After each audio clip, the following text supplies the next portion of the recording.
What happens when the man everyone laughed at, the one they called grease-stained, broke, nobody, turns out to be the one person keeping their entire world from collapsing? In a city built on old money and quiet power, a humble boat mechanic raising his little girl alone holds a secret that could shake Savannah to its core. And on the night the room full of billionaires finally looks his way, it won't be admiration they feel first. It'll be shame. Drop a like if you want to see how far this goes, and comment the city you're watching from. I want to know how far this story has traveled. Now let's begin. The morning Mason Drake burned his last tie started the same as every other. Salt air, diesel fuel, and his daughter asking him why the neighbor's cat always sat on their truck. "Because she knows you'll feed her," Mason said, without looking up from the engine block he was pulling apart on the dock. "She's strategic," Lily said, very seriously, like she'd been saving that word all week. "She is. Like a businesswoman." Mason finally looked up. Lily was 8 years old, standing in her school clothes with her hair half-braided because she'd let him try and then quietly fixed it herself when she thought he wasn't watching. She had her mother's eyes, that particular shade of brown that looked almost amber in morning light, and her mother's habit of saying things that landed a little harder than you expected. "Sure," Mason said. "Like a businesswoman." He went back to the engine. Lily fed the cat 3 pieces of the turkey she was supposed to be eating herself, and neither of them mentioned it. This was their life. It wasn't complicated. It wasn't glamorous. It was a 2-bedroom rental on the edge of the Savannah waterfront district, a truck with a busted passenger side speaker, a dock job that paid in cash 3 days a week, and in favors the other 2. It was Lily's drawings taped to the refrigerator and homework spread across the kitchen table every evening, while Mason ate whatever he'd made and told her about the boats he'd worked on, giving each one a name and a personality, so the stories were more interesting than they actually were. The Marlene was a 42-foot sloop with a stubborn rudder and a suspected drinking problem. The Admiral Fitch was a rusted commercial trawler whose owner cried every time he had to leave port and came back 2 days later having not caught a single thing. The Cecilia, and Mason always said this one quietly, was a restored 1960s wooden cabin cruiser that someone had painted pale blue and left at the marina after a divorce. And it was the most beautiful boat he'd ever worked on, and he hadn't been able to sell it even when he was supposed to. Lily knew all of them. She asked follow-up questions. She had opinions. This was their life, and Mason had chosen it deliberately, with both hands, the way you choose something you know will cost you something else entirely. What it had cost him was a corner office on the 43rd floor of a building in Lower Manhattan, a salary that would have made most people physically dizzy, and a version of himself he'd spent 3 years trying to figure out how to stop being. He'd been 26 when he started at Hargrove Capital, 29 when he made partner, 30 when his wife Claire told him she was pregnant, and he'd stood in their kitchen holding a positive test and felt, for the first time in years, like he was living inside something real. Claire had been a pediatric nurse. She worked long shifts and came home smelling like antiseptic and immediately wanted to talk about something unrelated to work. Anything, the weather or the restaurant they'd walked past, or the argument she'd overheard between 2 pigeons on the window ledge. She was the person in Mason's life who reminded him that the world was larger than quarterly projections and leverage ratios. She thought his job was interesting the way you think a different language is interesting. She respected it without wanting it for herself. They'd had 3 good years in that apartment. Then the pregnancy, which they hadn't planned but which settled into their lives like it had always been there. Then the complication at 32 weeks that the doctors caught but could not reverse.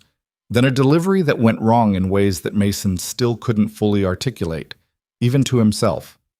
Claire didn't survive it. Lily did. And Mason sat in a hospital room holding a baby who weighed less than 5 pounds and understood, with absolute clarity, that every choice he made from this point forward was going to be in service of something that actually mattered. Not a fund, not a portfolio, not a number on a screen that changed every 11 seconds. He left Hargrove Capital 4 months later. His colleagues thought he was having a breakdown. His mentor, a 60-year-old man named Gerald, who had given up 2 marriages for the job, took him to lunch and spent 45 minutes explaining that grief was temporary and equity was not. Mason listened politely, paid the check, and submitted his resignation the same afternoon. He moved to Savannah because Claire had wanted to. She'd grown up visiting her grandmother there, and she'd always said they'd retire someday to somewhere with water and live oaks and streets that didn't smell like exhaust and urgency. It wasn't retirement, but it was close enough that it hurt in a way that also felt correct. He learned to work on boats because he needed something to do with his hands that wasn't numbers. He turned out to be good at it, not gifted, not inspired, but methodical and patient, and willing to take apart an engine 3 times until he understood exactly why it was doing what it was doing. Those were, it turned out, useful qualities in a mechanic. Less useful, apparently, in a person, but Mason was working on that.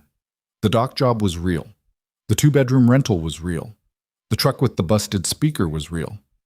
The rest of it, the part nobody on the waterfront knew about, was also real. Just quieter.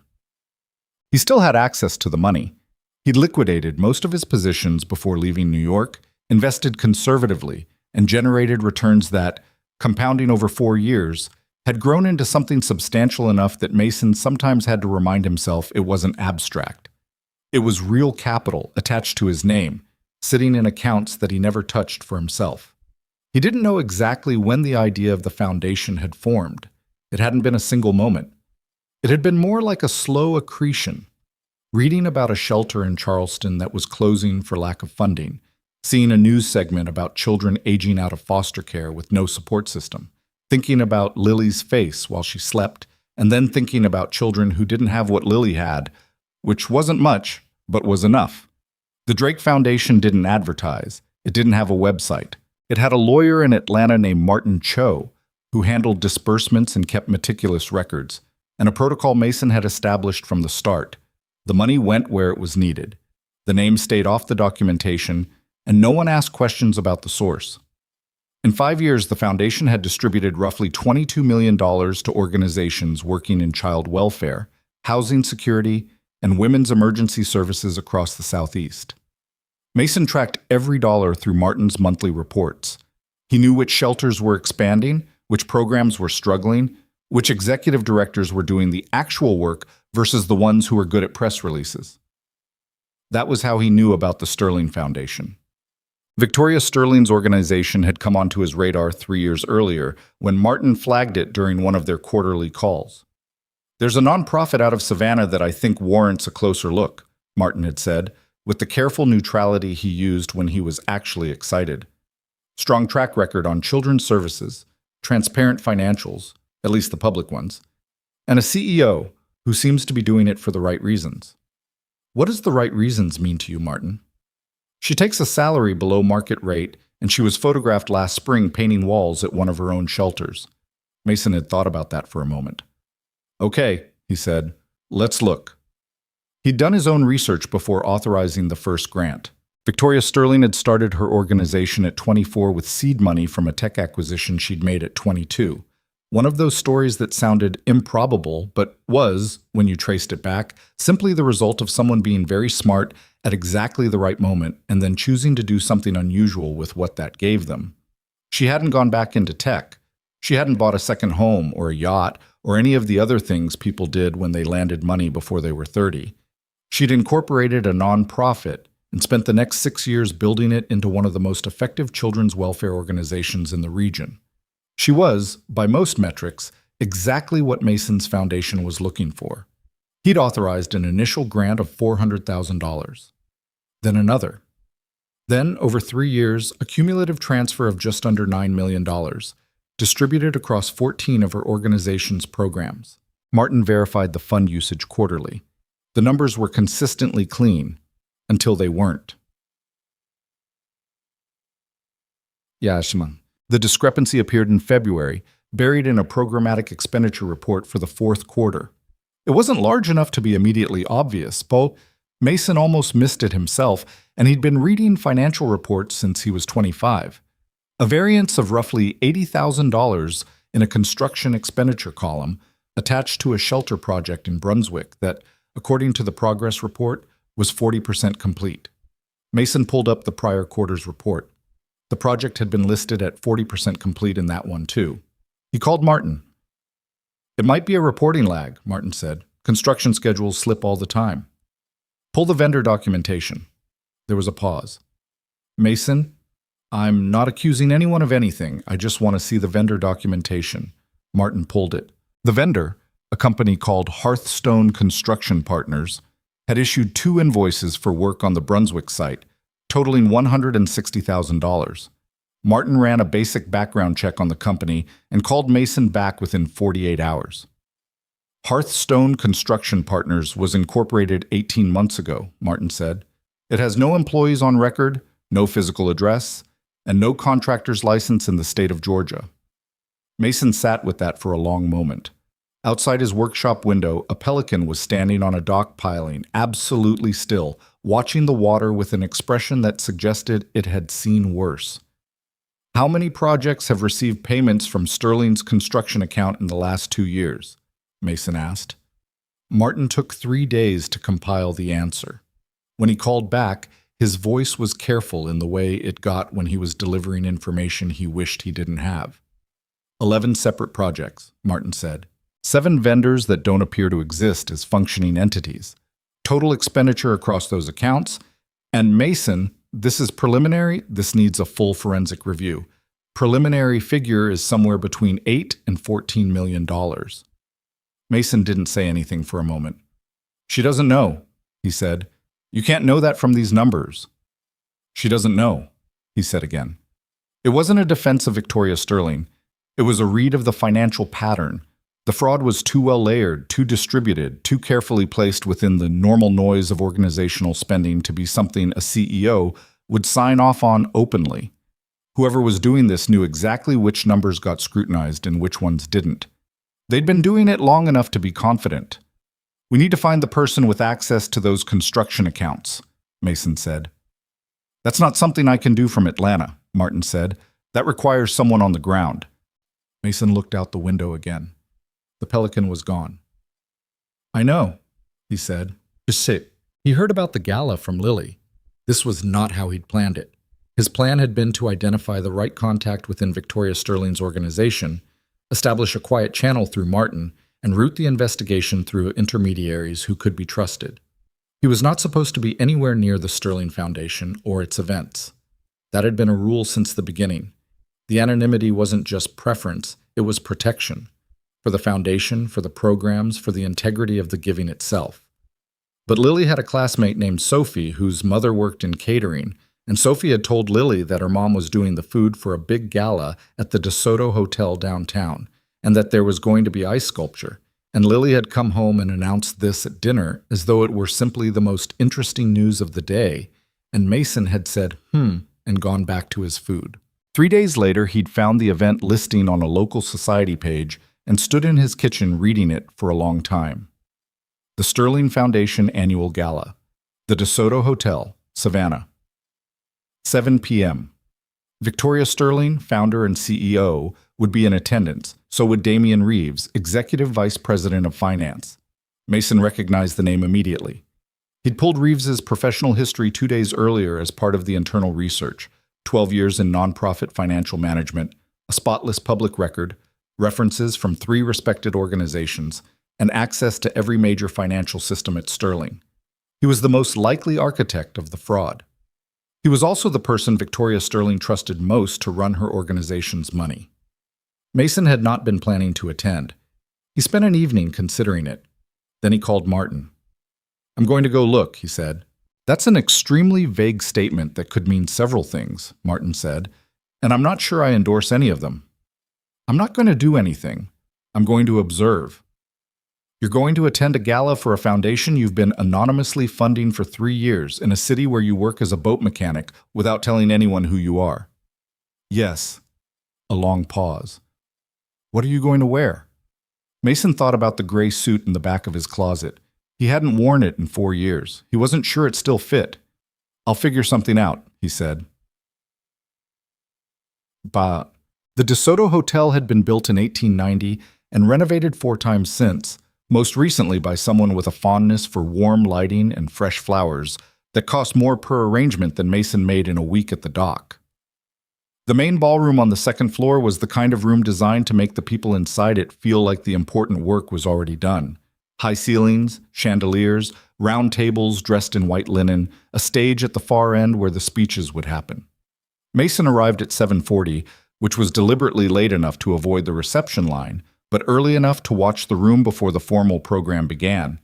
He'd left Lily with Mrs. Tran from down the hall, who watched her 2 evenings a week in exchange for Mason repairing her nephew's outboard motor, an arrangement that suited everyone. Lily had made him promise to bring home one of the fancy desserts if there were any left over. He'd said he'd try. The suit fit. Barely. He accepted a glass of water from a passing tray and found a position near the back wall where he had a clear sightline to most of the room. He was looking for Damian Reeves. He'd memorized the headshot from the organization's staff page. And he was also, if he was being honest with himself, curious about Victoria Sterling in a way that had nothing to do with the investigation and which he was trying not to think about too carefully. He found Reeves first. Damian Reeves was 44, broad-shouldered, with silver-threaded hair and the particular confidence of a man who had been the most competent person in most rooms he'd entered for long enough that he'd stopped questioning whether it was true. He was working the room with a deliberate efficiency, hand to elbow, brief words, movement on. The way you worked a room when you were managing something, not celebrating it. He had a glass of champagne he wasn't drinking. His eyes moved constantly, tracking positions. Mason watched him for 10 minutes and felt something settle into certainty. He found Victoria Sterling 7 minutes later. She was across the room in a group of 4 people. 2 older men who had the posture of board members, a woman in a green dress who was clearly her development director, and a man Mason didn't recognize who was talking fast and gesturing with his hands. Victoria was listening with the focused attention of someone who was genuinely interested and also keeping one eye on everything else in the room at the same time. She wore a deep burgundy dress, almost simple, and her hair was pinned back in a way that suggested she'd done it herself and then stopped thinking about it. She was younger than he'd expected, somehow, even knowing her age. Or maybe it was that she looked less constructed than the other women in the room, less like a version of herself that had been prepared for the occasion. She said something that made the man with the gesturing hands laugh and stop gesturing, and then she excused herself from the group and moved toward the hallway near the stage. Mason was still watching when Damian Reeves appeared beside him. He hadn't heard him coming. "Are you a guest of someone?" Reeves asked. His tone was the specific kind of polite that was actually the opposite of polite, the kind that made the word guest sound like the second choice between it and intruder. Mason looked at him steadily. "I am. I don't recognize you from the donor list." "I was a late edition," Mason said. This was technically accurate. He'd purchased a ticket, under a name he used for minor transactions, 48 hours earlier. The simplest cover was always the closest thing to the truth. Reeves looked at him with the evaluating gaze of someone running a quick calculation. Mason was wearing a suit that had cost $900 in 2020 and looked it. He had a mechanic's hands, permanently knuckled, with grease lines that no amount of scrubbing fully removed. He was not wearing a watch. In a room where every wrist had a watch, and the average was probably $15,000, this was apparently notable. "You work at the waterfront," Reeves said. It wasn't a question. "I've seen you. You work on the boats at Horton's dock." "I do." Reeves's expression didn't change exactly, but something shifted in it, a slight loosening, the way a face loosens when it decides a situation doesn't require effort. "That's an interesting choice of event for someone in your situation," he said. "It's a public fundraiser," Mason said. "Anyone can attend." "Of course." Reeves glanced around the room briefly, then back at Mason. "It's just, this isn't really the crowd you'd know, is it? These are serious donors, significant philanthropists. Not really the place for—" He paused, and the pause did the rest of the work. "For someone just browsing." Mason said nothing. "I only mention it," Reeves continued, with a smile that had the shape of graciousness and the content of something else entirely, "because the silent auction items start at $5,000. I'd hate for anyone to feel out of place." "I appreciate your concern," Mason said. It was then that he noticed Victoria Sterling. She'd come back from wherever she'd gone and was standing at the edge of the conversation, close enough to have heard most of it. She was looking at Reeves with an expression that was careful and unreadable. Then she looked at Mason. Mason met her eyes for a moment. Then he nodded slightly, picked up a fresh glass of water from a passing tray, and walked away. He found a corner near the back where he could see the stage clearly, and stood there while the program began, and did not look at the table where Damian Reeves went back to laughing at something and shaking hands with someone whose name Mason didn't know. He thought about what Martin had said. $14 million, 8 years of Victoria Sterling's work, children's shelters that had never been built, money that had moved through shell companies and vanished into accounts that were probably very comfortable. The room glittered and hummed around him. The speeches started.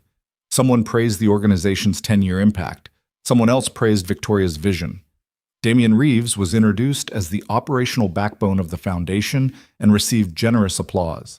Mason drank his water and thought about an $80,000 variance in a construction report for a building in Brunswick that hadn't moved past 40% in 6 months. He slipped out before the dessert course. He hadn't meant to stay as long as he had. The night air outside the DeSoto was warm and thick with the particular Savannah humidity that felt like the city was breathing on you. Mason loosened the collar of his shirt and started walking toward where he'd parked, 6 blocks east, on a side street where the parking was free and the likelihood of running into anyone he knew from inside was approximately 0. He was 3 blocks from his truck when his phone rang. It was Martin. "You're up late," Mason said. "I've been going through the vendor registrations," Martin said. "I found something." Mason stopped walking. A tabby cat watched him from a porch railing 2 feet away. "Tell me." "Hearthstone isn't the only shell. I've identified 3 other companies, all incorporated within the last 4 years, all with the same registered agent in Savannah, all receiving construction payments from Sterling's accounts. The total across all 4 entities is—" Martin paused. He did this when a number was going to be significant. Somewhere north of 12 million, possibly closer to 14. Mason was quiet for a moment. A car went by, slow, its headlights sweeping the live oaks overhead and turning them briefly silver. "He's been running it for at least 4 years, Mason said. "At least." And Mason, Martin's voice changed register. "There's another thing. The most recent payment, made 6 weeks ago, went to a different account, one that's not attached to any of the shell companies. It went directly to a personal holding entity registered in the Cayman Islands. He's moving the money out." "He's moving the money out," Martin confirmed, which either means he thinks he's about to be caught, or he's about to make one more large move and then disappear. Silence on the line. "Martin," Mason said, "I need a forensic accountant, someone who can prepare documentation that would hold up to regulatory scrutiny, and I need it fast." "How fast?" Mason looked at the tabby. The tabby looked at Mason. Neither of them had a great answer. "She has another event in 3 weeks," Mason said. "The spring gala is the biggest fundraiser of her year. If he's planning a final move, that's when he'll do it." "That's not a lot of time." "No," Mason said. "It's not." He said goodnight to Martin and stood on the sidewalk for another moment, listening to the city settle into its evening sounds. Somewhere distant, music. Somewhere closer, water. The particular orchestral sound of Savannah at night, old and unbothered and ongoing. Then he walked the last 3 blocks to his truck, drove home, paid Mrs. Tran, and checked on Lily, who was asleep on top of her covers with one arm thrown over her face. He stood in her doorway for a moment. She looked so much like Claire in sleep. That hadn't faded. He thought it might, over time, the resemblance blur or soften, become less acute. It hadn't. Some mornings it still caught him sideways, fast and unexpected, before his brain caught up with itself. He went to the kitchen and sat down with Martin's preliminary report and a cup of coffee that was too strong and didn't cool down fast enough. And he started working. He found Tommy Brewer through a conversation at the dock. Tommy was 27, worked as a junior accountant at a mid-sized firm in Savannah, and had the specific quality of someone who was very good at a job that had not yet figured out how good he was. He ate lunch on the marina wall 3 days a week because his office was 4 blocks away, and he liked boats, even though he'd never learned to sail. Mason had repaired his landlord's outboard motor twice and been introduced to Tommy in passing. Tommy had made a comment once, offhand while watching Mason work, something about the inefficiency of certain financial disclosures in the nonprofit sector, the way certain expense categories could absorb significant variance without triggering audit flags. Mason had looked up from the engine and asked a question. Tommy had asked a question back. They'd had a conversation that lasted 40 minutes and ended with Mason handing him a business card. Not the doc card, the other one, the one that just had a phone number on it, and saying, "If you ever want to work on something that actually matters, call." Tommy had called 4 months later. He'd noticed something in a financial report he'd been asked to review. Not Sterling's report, a different organization's. And it had bothered him enough that he'd thought about the man at the dock who'd asked good questions. He was not, technically, employed by Mason's foundation. He was not employed by anyone in connection with this work. He was a person who spent his evenings going through publicly available financial disclosures because he was good at it and because something in him required that the numbers be honest. Mason trusted him for exactly that reason. He laid out what he had, carefully, without revealing the source of the original grant relationship, framing it simply as a concern about a local organization and an anonymous tip through his lawyer, and watched Tommy go very still in the way people go still when they recognize what they're looking at. "If this is real," Tommy said slowly, "this is not one person. This is a system. You need multiple points of authorization to move funds of this size through construction accounts. Someone inside the organization has been covering his tracks from more than one position." "What would you need to map it?" Mason asked. Tommy thought about it. "Access to the disbursement records. The full vendor files, not just the public ones. And someone inside who can confirm which authorization signatures are real." "I can get you the disbursement records," Mason said. "The vendor files are going to be harder." "How?" "I'm working on it." He was. Martin had engaged a former SEEC investigator, now private, who was pulling what he could from public regulatory filings. It wasn't the full picture, but it was enough of a skeleton that someone like Tommy, who understood how the muscle was supposed to attach, could begin to see where things were missing. They worked for 2 weeks. Tommy came to Mason's kitchen table 3 evenings, spread papers across the surface that Lily usually used for homework, and mapped the flow of money with a quiet, methodical focus that reminded Mason, unexpectedly, of himself at 27, pulling apart the logic of a trade to find out where the risk was actually hiding. By the end of the second week, they had it. 14 separate construction payments across 4 shell entities. Total misappropriated funds, approximately $12.3 million, with a potential ceiling of 14 if the Cayman transfer was included. Reeves had used 2 internal authorization signatures, his own and one belonging to a bookkeeper who Tommy suspected had either been coerced or had left the organization without realizing her signature was still being used on documents she never saw. The pattern was elegant in a bleak way. Reeves had been careful. He'd kept each individual payment below the threshold that triggered automatic audit review. He'd distributed them across enough vendor accounts that no single category spiked. He'd run it at a pace slow enough that it looked like organizational drift rather than deliberate extraction. But he'd gotten comfortable. And comfortable was where the cracks appeared. "He made 2 mistakes," Tommy said one evening, sitting at Mason's kitchen table with a cup of cold coffee and a highlighter that had run low. "The Cayman transfer was the first one. That's too clean, too fast, too large. It breaks his own pattern. And the second one," he tapped a page near the bottom of the stack. "He used the same shell company for a payment in 2021 that he'd already used in 2019, different project name. Same LLC. He probably thought no one would compare reports from 2 years apart." "But you did," Mason said. "I compare everything," Tommy said. He didn't say this with any particular pride, just as a statement of fact, the way Mason might say, "I checked the oil." Mason looked at the stack of documents. $12 million, 4 years. Children's shelters that existed only on paper, in reports that Victoria Sterling had trusted were accurate, because she'd trusted the man who prepared them. "We need to get this to someone who can act on it," Mason said. "I know a forensic auditor at a firm in Atlanta," Tommy said. "She's done regulatory work. If she reviews this and signs off, we have something that federal investigators can use." "How long?" Tommy looked at the clock on the kitchen wall. It was almost 10:30. Through the hallway, a light was still on in Lily's room. She'd fallen asleep reading again, which meant Mason would go in a few minutes and take the book out of her hands and turn off the lamp. 2 weeks, Tommy said. Maybe 10 days if she moves fast. The gala is in 18 days. Tommy looked at him steadily. Then she needs to move fast. Mason didn't see Victoria Sterling again until the afternoon before the gala. He hadn't planned it. He'd gone to pick up Lily from a playdate at a house on Jones Street, and he was standing on the sidewalk outside with his hands in his jacket pockets when a car pulled up across the street. A dark sedan, understated, not a car that announced itself. And Victoria Sterling got out. She was wearing jeans and a navy jacket, her hair down this time, and she was on the phone.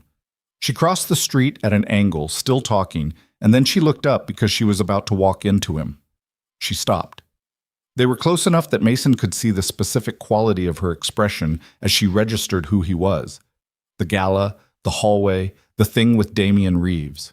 She said into the phone, "I'll call you back," and lowered it. "I remember you," she said. "I remember you too," he said. Something moved across her face that he couldn't fully read. "I didn't—" She stopped, started again. "I should have said something. At the gala. What Damian said to you. I should have—" She shook her head slightly. "I didn't, and I should have." "You don't owe me an apology," Mason said. "You didn't say it." "No, but I didn't stop it either." She said it flatly, the way someone says something when they've been thinking about it for long enough that the self-justification has worn off, and what's left is just the fact. Mason looked at her. Up close, she was less composed than she'd appeared across a ballroom. Or maybe not less composed, but differently composed. The way things look different when you take away the ambient noise of a room full of people watching. "What are you doing on Jones Street?" she asked. "Picking up my daughter," he said. "You?"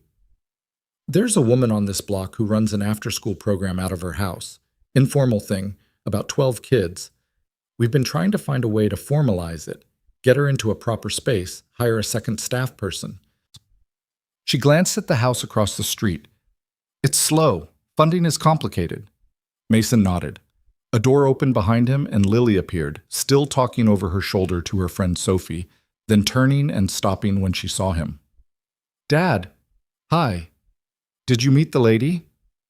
"We were just talking," Mason said. Lily looked at Victoria with the candid assessment of someone who hadn't yet learned to disguise her opinions. "Your jacket's nice," she said. "Thank you," Victoria said, and she said it like she meant it. "We have a cat," Lily said, for reasons Mason could not entirely follow. "She's strategic." Victoria looked briefly at Mason. He didn't say anything. "That's a good quality in a cat," Victoria said. Lily seemed satisfied with this response. She took Mason's hand and said, "Can we get dinner? I want the soup dumplings." "We can talk about soup dumplings," Mason said. He looked back at Victoria. She was watching Lily with an expression that was complicated in a way that had nothing to do with him. Something older, more personal. The look of someone who has spent a long time working to protect children they've never met, and occasionally, unexpectedly, finds themselves standing next to a specific one. "Good night," Mason said. "Good night," she said. He walked Lily down the block toward the truck, one hand holding her backpack, the other hand held by someone whose grip was still entirely unself-conscious in public, which he knew wasn't going to last much longer and which he was, quietly, not ready to let go of. He didn't look back. But the call from Martin came at 11:40 the following morning. "The forensic auditor finished her review," Martin said. "She's willing to sign the report and submit it for regulatory review. Mason, the final number is 13.8 million. And there's more." He paused. "Reeves has been in contact with 3 of Victoria Sterling's major institutional donors. 2 of them received informal communication suggesting the organization is undergoing a leadership transition. It's being framed as a restructuring opportunity." Mason was quiet. "He's laying the groundwork to take the organization," Mason said. "He's not just stealing the money, he wants to run it." "The gala is tomorrow night," Martin said. "If he announces a new structural arrangement in front of that room, he'll do it at the gala," Mason said. "In front of everyone. Maximum visibility, maximum legitimacy. He announces a restructuring, positions himself as the one who'll hold the organization together during the transition, and then he's got access to the next cycle of fundraising, which is several million dollars. The dock was quiet around him. The water moved in its patient, unhurried way. A boat at the far end of the marina knocked gently against its moorings. "Martin," Mason said, "call the forensic auditor. I need her documentation ready to transmit by tomorrow evening, and I need you to make one more call." "To whom?" "I think you know," Mason said. A pause. "I don't actually think I should assume." "Federal investigators," Mason said. "Financial Crimes Division. Tell them we have a forensic audit package for a $13.8 million fraud at a registered nonprofit. Tell them the likely time of the subject's next move is tomorrow night, 8 p.m. at the DeSoto Hotel." Another pause. Longer this time. "Mason," Martin said carefully, "if you do this, if this goes the way you're planning, it ends the anonymity." Mason looked out at the water. The light on it in the late morning, all that moving silver. "I know," he said. "You're all right with that?" He thought about Claire. He thought about Lily. He thought about 12,000 square feet of shelter space in Brunswick that existed only as a line item in a fraudulent report, and about the children who should have had it. "Call them," he said. Martin's call came on a Tuesday, and Mason spent the rest of that day doing what he always did when something large and unresolvable was sitting in the back of his mind. He worked. There was a commercial fishing boat at Slip 14 that had been giving its owner grief for 3 weeks. A diesel injector problem that 2 other mechanics had looked at and declared mysterious. Mason didn't find it mysterious.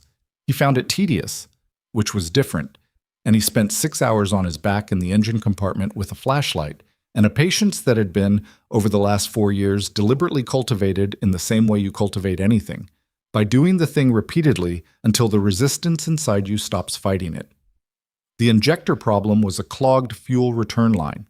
It had nothing to do with the injectors. It took 40 minutes to fix once he found it. He spent the remaining time reseating a gasket that was about to fail and that the owner didn't know about yet, and then he wrote up the invoice and sat on the dock in the late afternoon and let the sun work on his face for a while. He thought about what Martin had said, the anonymity ending. He'd known, when he built the structure of the Drake Foundation, that it was provisional. Everything was provisional. Claire had taught him that, not through any lesson she'd intended to give, but through the blunt and absolute fact of her absence, which had arrived without warning and rearranged every assumption he'd quietly held about how the future was organized. You planned. You built structures. You made decisions based on the idea that the scaffolding would hold. And then sometimes the scaffolding didn't hold, and you learned something about which parts of yourself were load-bearing and which parts had just been decorative. The anonymity had been load-bearing for 4 years. It had allowed him to give without transaction, to help without expectation, to be the quiet mechanism behind things that mattered without ever having to stand in front of them and accept the weight of being seen. He wasn't sure he was ready to lose that. He also wasn't sure he had the right to protect it at the cost of what he now knew. The sun moved, the water moved. Down the dock, 2 men were arguing cheerfully about the right way to tie a bowline knot, the argument that had probably been happening on docks since the invention of boats and would continue indefinitely. A pelican landed on the piling 6 feet away and regarded Mason with the specific indifference of a creature that has never once questioned its right to be exactly where it is.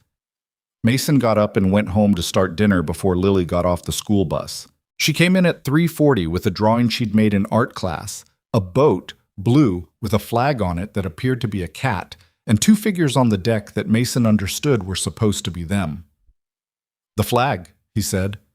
"It's a cat flag," Lily said, hanging up her backpack with the focused inefficiency that all 8-year-olds bring to hanging up backpacks, which is to say the backpack made it onto the hook on the 3rd attempt and was immediately threatening to fall off again. "What does the cat flag mean?" "It means the boat is ours," she said, as though this were obvious. Mason taped it to the refrigerator next to the drawing of the marina she'd done in February, and the one of Mrs. Tran's dog that looked more like a cloud with legs. And he did not think about federal investigators or shell companies or $13.8 million for the next 2 hours, which was, he recognized, the most useful thing Lily did for him without knowing she was doing it. She grounded him. That was the word for it. She kept him in the specific gravity of the present tense, not because she demanded it, but because she existed in it so completely that it was impossible to be in the same room with her and remain elsewhere. They had soup dumplings for dinner. He'd remembered. She fell asleep at 9, the book still in her hands, and he went in and turned out the light and stood in the doorway for a moment with the familiar weight of the thing he never had words for. The particular love that had no performance in it, because there was no audience. Just the fact of her, breathing, small, entirely real. Then he went back to the kitchen and called Tommy. "The audit package goes to Martin tomorrow morning," Tommy said, without preamble. "I had her look at the Cayman transfer again. She's added a secondary analysis. The funds appear to have moved through 2 intermediary accounts before landing. She can trace the first hop, but not the second. That'll be for the investigators to pursue. Is the primary documentation clean enough?" "It's clean," Tommy said. He sounded tired. Not defeated. Tommy didn't do defeated, but the specific tiredness of someone who had been precise for a very long time and was feeling the cost of it. "Mason, I want to ask you something. Okay? When this is done, when this goes to investigators and they move on it, what happens to the organization, to Sterling's programs?" Mason had thought about this. "The fraud is Reeves's," he said. "The programs are real. The donors are real. If the investigation is handled right, the organization survives it. Tighter than before, probably, but it survives. And the kids who are supposed to be in those shelters? That's what the rest of the money is for," Mason said. A pause. "The foundation." "The foundation." Tommy was quiet for a moment, then, "Okay, I'll have the package to Martin by 8 a.m. "Thank you, Tommy." "Don't thank me," Tommy said. "I didn't do this for thanks." Another pause. "I did it because someone was stealing money from kids. That's a thing that shouldn't happen." "No," Mason said. "It shouldn't." He hung up and sat at the kitchen table for a while with the lights low and the house quiet, and the weight of tomorrow arranged in front of him like pieces of something he hadn't yet figured out how to carry.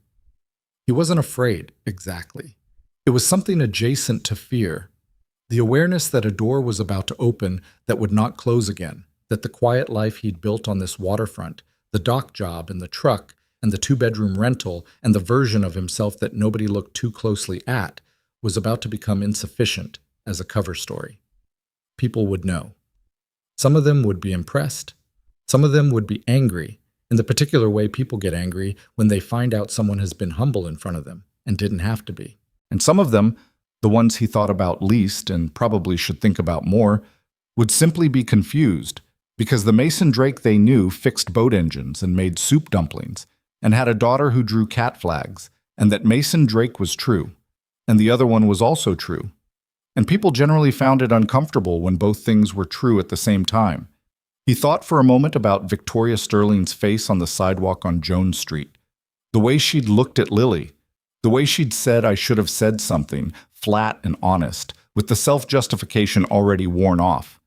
He put it away and went to bed. The next morning he was at the dock by 6:30. He had 3 boats scheduled and a delivery of parts that was arriving by 9. He worked through the morning with the focused efficiency of someone who understood that the best thing you could do with a large, unresolvable thing sitting on the back burner was to do the work in front of you. Well, because the work in front of you was also real and also mattered, and was also, in its own way, a form of integrity. At 11, his phone buzzed with a text from Martin. "Package received. Auditor signed. Transmitting to federal contacts this afternoon." He didn't respond. There was nothing to add. By 2 o'clock, the afternoon had turned hot and close the way Savannah afternoons turned in late spring, not unbearably, but with a particular insistence, the kind of heat that made you aware of your own skin. He was finishing the last of the 3 boats when he heard footsteps on the dock behind him that didn't belong to anyone he knew. He turned around. Damian Reeves was standing 10 feet away.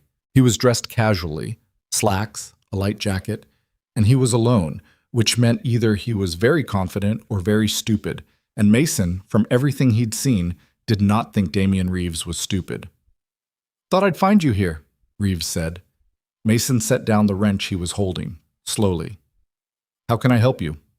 Reeves looked around the dock with the mildly appreciative expression of someone visiting a place they find quaint. "Nice spot. I can see the appeal." He looked back at Mason. "I had an interesting conversation this morning. One of our institutional donors called to ask whether we were aware of a forensic review being conducted on our construction accounts." Mason said nothing. That's a strange thing to ask, Reeves continued, moving a step closer. We don't have any active forensic reviews. I would know, obviously. I oversee financial operations. He tilted his head slightly. But someone has been asking questions, going back through old disbursement records, trying to reconstruct vendor documentation. He paused. Are you following me? I'm listening, Mason said. Good. Reeves's tone shifted. Not dramatically, just slightly, the way a temperature shifts when a cloud moves. I want to be direct with you. I don't know how you got access to our records. I don't know who you're working with, but I can tell you that whatever you think you've found, it's not going to land the way you're imagining. These things are complicated. There are explanations, and the people who would review any such documentation are people I know personally. That's confident, Mason said. I'm a careful person, Reeves said. I've been careful for a long time. He let that sit for a moment. Whatever your angle is here, and I'm genuinely curious because you're an interesting one, I'll give you that, it's not going to work. And I'd hate for you to create a problem for yourself over something that you don't fully understand. Mason looked at him. He thought about Claire. He thought about Lily's drawing on the refrigerator, the boat with the cat flag. He thought about $13.8 million and 4 shell companies and a bookkeeper whose signature had been used on documents she'd never seen. I appreciate you coming by, Mason said. Reeves studied him for a moment, looking for something. Uncertainty, maybe, or the particular flinch of someone who's been caught overreaching. He didn't find it, which seemed to bother him in a way he managed but couldn't quite hide. You should come to the gala tomorrow night, Reeves said. As my guest. I'll have a ticket waiting for you. His smile had the shape of graciousness and the content of a test. It should be an interesting evening. I'll be there, Mason said. That seemed to surprise Reeves briefly. He recovered it fast. The man was practiced at recovering, and nodded once and walked back down the dock, unhurried, with his jacket catching the afternoon light in the casual way of someone who has never once had to think about whether the lighting was flattering. Mason picked up his wrench and went back to work. His hands were perfectly steady. He thought about that for a moment. He wasn't sure if it meant he was calm or if it meant he'd finally arrived somewhere past the point where his hands had opinions about things. Probably the second one. Probably that was either a good sign or a bad one, and he didn't have enough perspective to know which. At 3:30, he went to get Lily from the school bus. She was in a mood he recognized, the slightly compressed, inward-facing mood that happened when something at school had bothered her and she was working out whether she wanted to talk about it. He didn't push. He drove home with the radio on a country station she usually liked, and somewhere around the third song she said, "Sophie said my drawing wasn't a real cat." Which drawing? The boat, with the flag. He considered this. Was she being mean about it? No, Lily said, fairly. She just said cats don't look like that. What does a cat look like? You know what a cat looks like, Dad.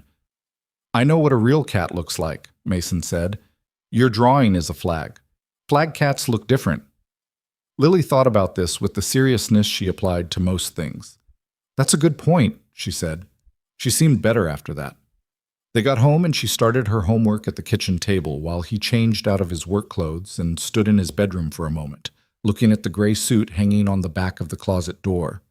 He'd need to press it tonight. Victoria Sterling had a meeting she hadn't anticipated. It came in the form of her development director, a woman named Pamela who had worked with Victoria for 6 years, and who had the particular quality of people who are very good at their jobs and very bad at pretending things are fine when things are not fine. Pamela appeared in Victoria's office at 4:15 and closed the door behind her, which was the signal Victoria had learned to read, as this is not a quick thing. I got a call from Whitmore Group, Pamela said. Whitmore Group was one of their largest institutional donors, a private family foundation that had contributed somewhere in the range of $2 million over 3 years. They wanted to know about a restructuring. Victoria looked up from the budget review she'd been doing. What restructuring? That's what I said, Pamela said. Her voice was carefully modulated in the way it got when she was managing her own anxiety, which Victoria recognized because she'd seen it often enough. They said they'd received informal communication from someone within our organization suggesting that leadership was in transition and that a new partnership structure was being developed. Victoria set down her pen. Those were their words? She said. Partnership structure. I'm reading from my notes, Pamela said. She held up her phone. Victoria looked at it. Then she looked at the closed door. Then she looked at her desk, where Damien's most recent financial summary was sitting in a folder she'd been meaning to review for the past 3 days, having been moved down the priority list 3 times by things that turned out to be more urgent. Who sent them that communication? Victoria said. They wouldn't say specifically, but the language they used… Pamela paused. Victoria, it sounded like it came from inside, like someone with operational knowledge. Victoria stood up from her desk. She moved to the window which looked out over a courtyard behind the building, a small garden that one of their former clients had helped plant 3 years ago, still there, still managing itself with the casual persistence of growing things. Get me the full Whitmore correspondence, she said, and pull every piece of external communication that's gone out of this office in the last 60 days. I want to see it. That's a lot of… I know, Victoria said. Do it anyway.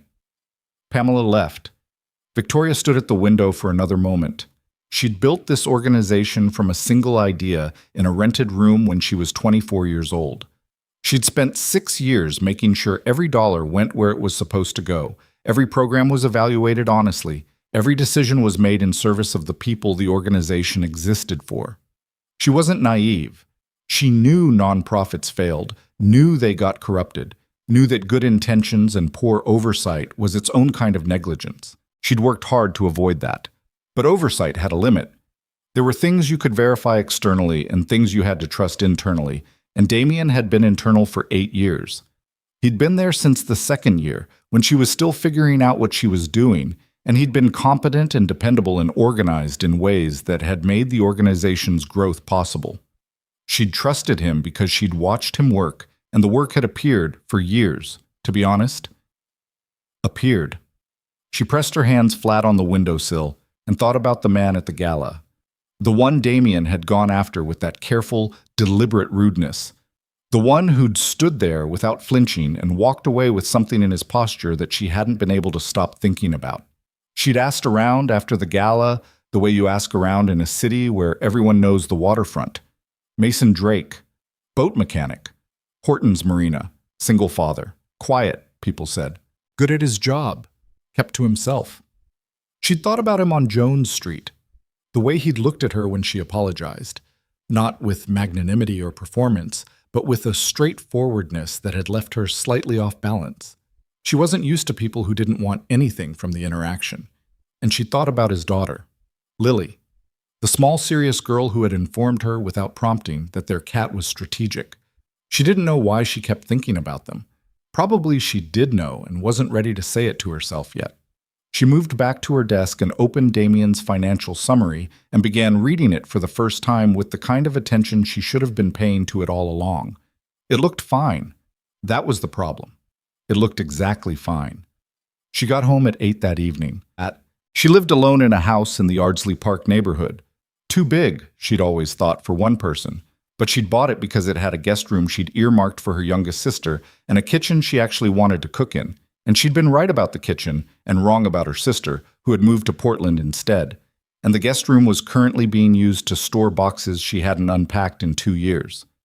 She ate leftover pasta standing at the kitchen counter and thought about Pamela's phone and the phrase partnership structure, and the way Damien had not been in the office when she'd looked for him at 5 o'clock. She thought about tomorrow night, the gala. 300 people, most of them donors or prospective donors or journalists or city officials, all of them assembled in the same room where Damien intended to… what? Announce something. Maneuver something into place. The vision of it was still forming, still blurry at the edges, but she felt its shape, and the shape was wrong. She needed more information. She set down her fork and picked up her phone. The contact she was looking for wasn't one she called often. A woman named Frances who worked in regulatory compliance and had been a friend since graduate school. The kind of friend you called when you needed someone who would be honest with you, even when honest was hard to hear. Frances picked up on the second ring. I need someone to look at something for me, Victoria said. Quietly. How quietly? Very. A pause. How soon? The gala is tomorrow night, Victoria said. I don't know what I'm looking for exactly, but something is wrong and I can't see it from where I'm standing. Francis was quiet for a moment, then, send me everything you have on your construction accounts for the last 3 years. That's a lot of documentation. Then you'd better start scanning, Francis said. Victoria looked at the clock on the kitchen wall. It was 8:47. Okay, she said. She went to her home office and started scanning. She was still at it at midnight, feeding documents into the scanner with the methodical persistence of someone who didn't yet know exactly what they were looking for but understood, with a certainty that sat low in her chest and didn't move, that they were going to find something. The gala was in 19 hours. She was not yet aware that the same question was being asked about the same documents in a house 6 miles away by a man who already had the answers and had spent 2 weeks building a case that was, as of that afternoon, in the hands of federal investigators. She was not yet aware that the quiet mechanic she'd seen twice, once in a ballroom where she'd said nothing, once on a sidewalk where she'd said not quite enough, was the center of the thing she was circling. She just kept scanning, because it was all she could do, and because doing nothing was something she had never been particularly good at, and because somewhere in the careful architecture of her work, someone had made a space for themselves to be dishonest in, and she intended to find it. The scanner ran. The pages went through. Outside, Savannah moved through its own quiet evening, unhurried, old, the live oaks holding their shapes in the dark, the water doing what water does. Tomorrow was coming regardless. Victoria found the first real crack at 2:17 in the morning. She almost missed it. She'd been scanning for hours, feeding documents through in batches, and the fatigue had started doing what fatigue does, flattening things, making the 10th page look like the first page, making the numbers blur at the edges in a way that felt like reading underwater. She'd gotten up twice for water, and once to stand in her kitchen and press her palms flat on the counter and remind herself to breathe. The crack was in a project reconciliation form from 18 months ago. A shelter renovation in Valdosta, a project she remembered specifically because she'd visited the site herself twice and spoken with the director who ran it, a woman named Carolyn who had spent 20 years building that shelter from a 2-room operation into something that served 60 families a year. The renovation had been real. Mason had seen it with her own eyes. The tile floors, the new windows, the repainted walls, all of it real. But the amount on the reconciliation form was $412,000. The contracted amount she remembered approving was $280,000. She stared at that for a long time. Then she pulled the original contract. $280,000, as she remembered. Then she pulled the payment records. $412,000, distributed across 3 invoices. The third invoice was from a vendor she didn't recognize, not the contractor who'd done the actual work, a company called Seabrook Development Solutions, payment issued 6 weeks after the renovation was complete. She opened her laptop and searched Seabrook Development Solutions. Nothing. A registered address in Savannah that turned out, when she pulled up the map, to be a UPS store. She sat very still for a moment. Then she picked up her phone and called Francis back. It was 2:23 in the morning. Francis answered on the 4th ring, which told Victoria she hadn't been sleeping either. I found something, Victoria said. Tell me.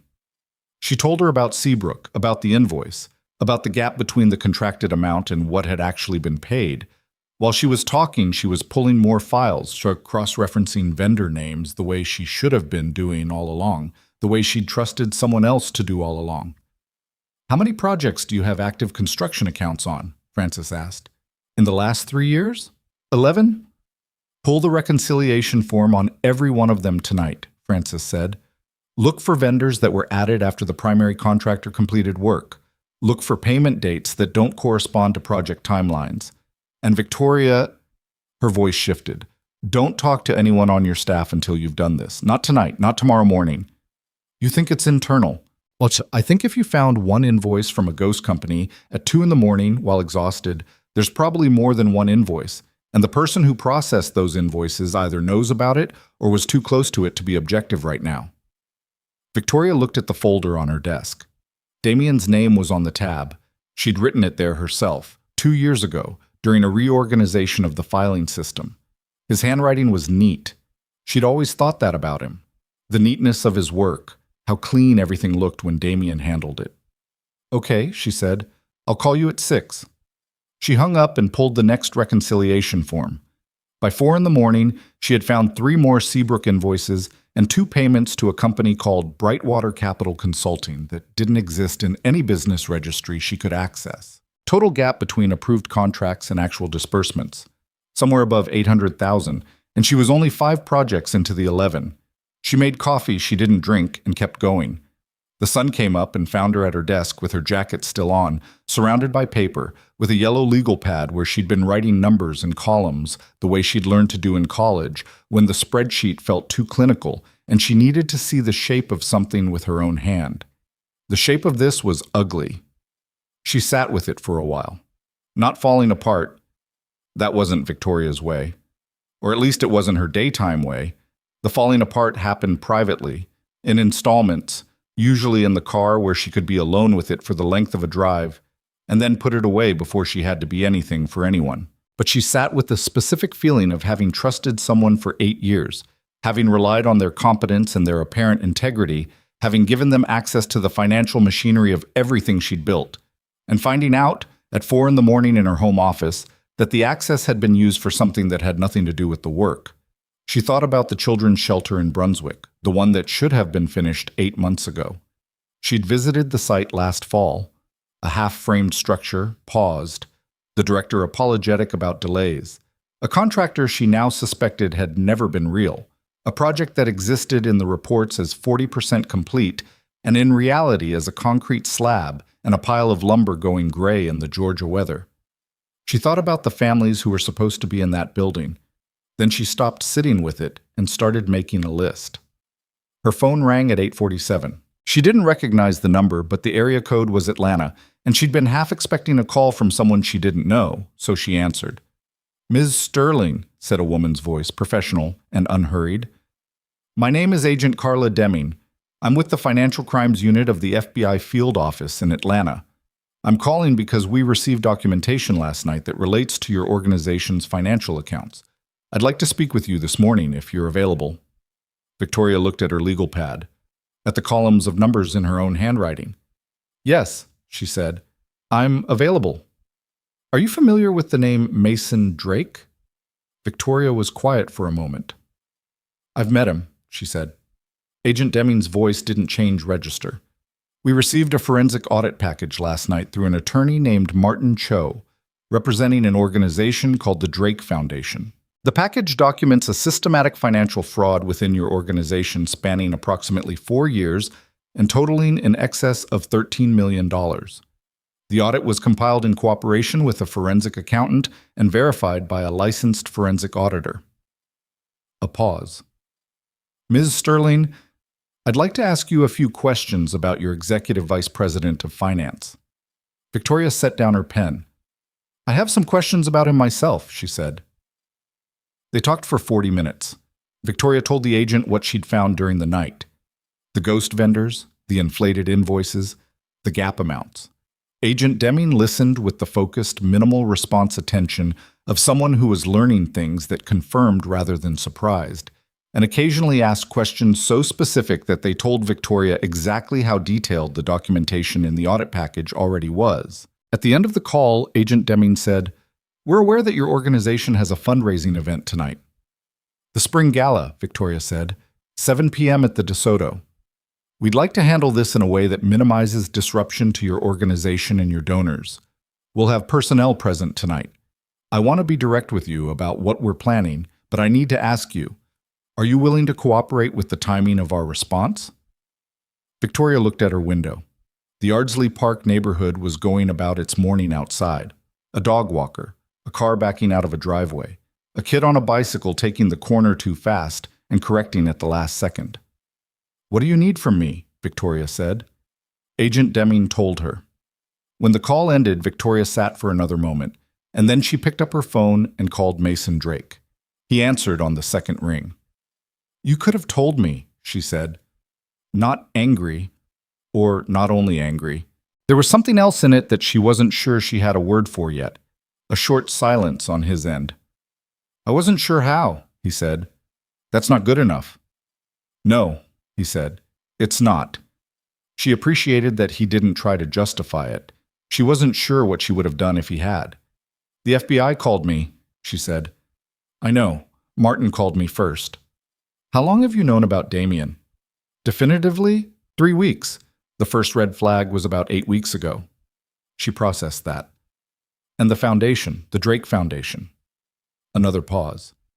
She'd thought he might try to manage this part, soften the timeline, frame it carefully, make it easier to receive. He didn't. 5 years, he said, starting with an initial grant of $400,000. Total, over 5 years, somewhere around $22 million, distributed across a number of your programs. $22 million. She'd known the number from the FBI call, but hearing it from him was different. $22 million. Anonymous. 5 years of her organization's growth, her program expansion, her ability to say yes to things she might otherwise have had to say no to, traced in the end back to a man she'd watched get insulted at her own event and said nothing. Why anonymous? She said. He thought about it. She could tell there was a quality to his silences, she was learning, that was different from evasion. He actually thought before he answered. I didn't want the money to come with my name attached, he said. When someone knows who the donor is, the relationship changes, the dynamic changes. I wanted the programs to be able to operate without that weight, without feeling obligated to you. Yes. She stood up from her desk and walked to the window. The morning light was doing something particular to the garden, slanted and gold, the kind of morning light that makes everything look briefly like a painting of itself. The FBI wants me at the gala tonight, she said. They want to handle the arrest publicly. I know, Martin was informed. Will you be there? The question came out before she'd entirely decided to ask it. She heard it land and didn't try to pull it back. Yes, Mason said. She nodded, which was pointless over a phone, but her body needed to do something. Okay, she said. I'll see you tonight. She hung up and stood at the window for another minute, thinking about $22 million and a gray suit that probably didn't fit quite right, and a little girl who had opinions about flag cats. Then she went to shower and get dressed because the gala was in 10 hours, and she had a great deal to do before then. The day moved with the particular momentum of days that are carrying something large inside them. The surface normal, the ordinary tasks still requiring completion, while underneath, the weight of the evening pressed steadily forward. Mason dropped Lily at school, drove to the dock, told the owner that he'd need to take the afternoon off. Ray, who owned the marina, was a 60-year-old man with the permanent squint of someone who had spent decades looking at water and making assessments, and he said, all right, with the economy of a man who didn't require explanation, which was one of the things Mason had always respected about him. He came home and pressed the gray suit. Then he sat at his kitchen table and called Martin. Federal personnel are confirmed for the venue, Martin said. Agent Deming's team. Plain clothes until the moment of the arrest. How many? 4 agents inside the room, 2 more in the lobby. They'll have Reeves's known associates under observation as well. There's a concern he may have someone on the outside monitoring. A pause.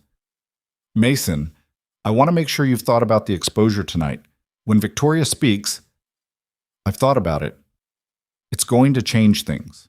I know. The press will pick it up. Not tonight, maybe, but within 24 hours.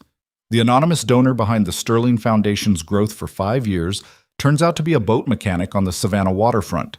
That's a story people will want to write. I know that too. Are you all right with it?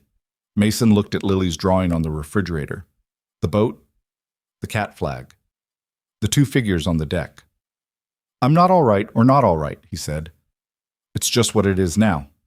Martin was quiet for a moment. You did the right thing, he said.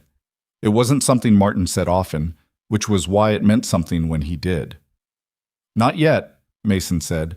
Tonight it'll be done. Then we'll see. He picked up Lily from school at 3:15 and didn't tell her anything about the evening, only that Mrs. Tran was coming over at 5 and that he had an event to go to. The fancy one? Lily asked. How do you know it's fancy? You ironed your suit, she said. You only ironed the suit for fancy. He couldn't argue with that. He helped her with her homework, a math worksheet she found boring and a reading response she found interesting, and the contrast was apparent in the quality of her handwriting on each. He made her a snack and sat across from her while she read and thought about Tommy Brewer's kitchen table visits, the highlighter running low, the columns of numbers that had mapped out 4 years of someone else's dishonesty. He thought about Damian Reeves standing on his dock in the afternoon light, confident, managing the conversation the way he managed everything. Efficiently, with calculated grace, already 3 steps ahead of where he thought Mason was. He hadn't been 3 steps ahead. He'd been standing exactly where Mason had expected him to stand. At 4:15, his phone buzzed. It was Tommy. "I'm watching the Sterling Foundation social media," Tommy said. Damian posted this morning. Photo from the venue, set-up crew in the background, caption about looking forward to tonight's announcement. A pause. "He's not hiding. He doesn't think he has anything to hide from," Mason said. "He thinks he handled it yesterday." "What did he say to you, on the dock?" "He warned me off, politely. Told me the people who would review the documentation were people he knew." "Does he actually know them?" "He might. It doesn't matter." Tommy was quiet for a moment, then, "Are you nervous?" Mason considered the question. "No," he said. He stopped, tried to find the word that was actually accurate. Ready wasn't right. Ready implied a kind of confidence he didn't have, and confidence wasn't the thing he was feeling. What he was feeling was more like the particular state that comes after you've made an irreversible decision and the only remaining direction is forward, and your body has finally agreed with your mind about this. "I'm done waiting," he said. "Okay," Tommy said. "Good." Another pause. "Mason, for what it's worth, I looked into your foundation before I agreed to work with you. The things it's funded, the programs. I didn't tell you that before because it felt like the wrong time." He paused again. "It's a good thing you built." Mason didn't say anything for a moment. "Thank you, Tommy." "Don't thank me," Tommy said for the second time. "I'm serious, just a small, slightly uncomfortable sound that might have been a laugh. Go wear the suit." Mrs. Tron arrived at 5, carrying a small container of something that smelled like ginger and sesame, which she handed to Lily with the formality of a person presenting something that required acknowledgement, and Lily acknowledged it with the seriousness that Mrs. Tron required. Mason put on the suit. He stood in front of the bathroom mirror for a moment. He hadn't spent a lot of time in front of mirrors in the last 4 years. It wasn't avoidance exactly. It was more that he'd stopped having the habit, having moved away from a life that required daily assessment of how he looked to others. The man in the mirror was 32 and looked like someone who worked outside. Not weathered, not old, but with the specific quality of a person whose face had been exposed to things, whose hands showed their history. The suit fit better than he'd expected, considering. The gray had been a good choice in 2020 and remained a reasonable choice now. He thought for a moment that Claire would have said something about the tie. She'd had opinions about ties. She thought he picked the wrong ones, consistently, with a confidence that the wrongness never seemed to shake. He didn't know if he was wearing the wrong tie tonight. He had 2. He was wearing the darker one. "Dad," Lily called from the hallway, "you look like a lawyer." "Is that good?" She appeared in the doorway and appraised him with genuine consideration. "You look like a lawyer who also fixes boats," she said. "Which is better?" "I'll take it," he said. He kissed her forehead, said goodnight to Mrs. Tran, and walked out into the Savannah evening. The city was doing its early evening thing, the light going amber, the temperature dropping a degree or two, the streets in the historic district picking up the low hum of people moving toward dinner and events, and the ongoing business of being somewhere particular. Mason drove to the DeSoto in the truck, which was the only vehicle he had, and parked in the same side street he'd used 2 weeks ago. He sat in the truck for a moment. Somewhere in that hotel, Damian Reeves was putting on his own suit and preparing his announcement and believing still that the room was his. Somewhere in that hotel, or arriving at it, federal agents in evening wear were finding their positions. And somewhere, he didn't know exactly where, Victoria Sterling was getting ready for the most complicated night of her professional life, carrying a full night's worth of discovered numbers and a phone call with the FBI and the weight of 8 years of built trust that had turned out to be something other than what it looked like. He got out of the truck. The evening air was warm and smelled like the city, river and old stone, and the distant sweetness of something blooming somewhere. He walked toward the hotel entrance. He was halfway down the block when his phone buzzed one last time. It was a text from Martin, just 3 words. Package is confirmed. Mason put the phone in his pocket. He walked through the hotel doors, into the bright lobby, toward the elevator that would take him to the 2nd floor, where 300 people in a ballroom and the end of 4 years of careful quiet were all waiting. His hands were steady. He rode the elevator up. The ballroom at the DeSoto was fuller than the last time. Mason noticed this immediately when the elevator doors opened and he stepped into the 2nd floor corridor. The sound of it, 300 people generating the specific frequency of a room that believes it is assembled for something important. The chandeliers were doing their work. The floral arrangements on each table were extravagant in the way that signaled significant money had changed hands to produce them, which was, Mason supposed, the point. You didn't raise funds by looking like you needed them. He moved through the lobby crowd and found a position near the far wall of the ballroom entrance, where he could see most of the room without being immediately visible from the stage. Old habit. When you spent enough time managing large amounts of other people's money, you learned to read a room from its edges before you entered the center of it. He found Reeves within 90 seconds. Damien was near the stage in conversation with 2 men Mason recognized from the organizational board. Older, silver-haired, the posture of people who had been deferred to for long enough that it had become structural. Reeves was relaxed. Not performing relaxation, actually relaxed, the looseness of a man who had run the calculation and liked the result. He was in a dark suit, better cut than Mason's, with the small details attended to in the way that came naturally to people who had spent their careers in rooms like this one. He laughed at something one of the board members said. He put his hand on the man's arm briefly.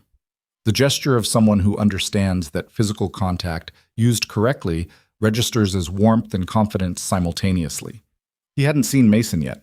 Mason looked for the federal agents next. Agent Deming had told Victoria they'd be in plain clothes, and Mason had expected they'd be good at it, and they were. He spotted 2 of them only because he was looking, a man near the bar who was not drinking his drink, and a woman near the side exit whose eyes moved in the specific pattern of someone doing continuous situational assessment. The other 2 he didn't find, which meant they were better positioned or he was missing something, and he decided it was more likely the latter. He accepted a glass of water from a passing tray. Victoria arrived 7 minutes later. He knew she'd arrived not because he saw her, but because of the change in the room. The way a significant number of the people in it recalibrated their attention toward the entrance without any obvious coordination. He turned. She was in a deep green dress, floor length, with her hair down in a way that was clearly deliberate without being effortful. She looked composed. Not unnaturally composed, not the kind of composed that was actually brittle, but the composed of someone who had spent a long night finding terrible things and then made a decision about how to carry them. She moved into the room with the particular quality of a person walking into a place they built who has just discovered something in the walls. She found him in about 30 seconds. He hadn't expected that. He'd been near the wall, deliberately, and the room was full. But she looked across it with the direct efficiency of someone who knew what they were looking for, and when her eyes landed on him, they stayed there just long enough to confirm the thing, and then she moved toward the receiving area to greet the board members.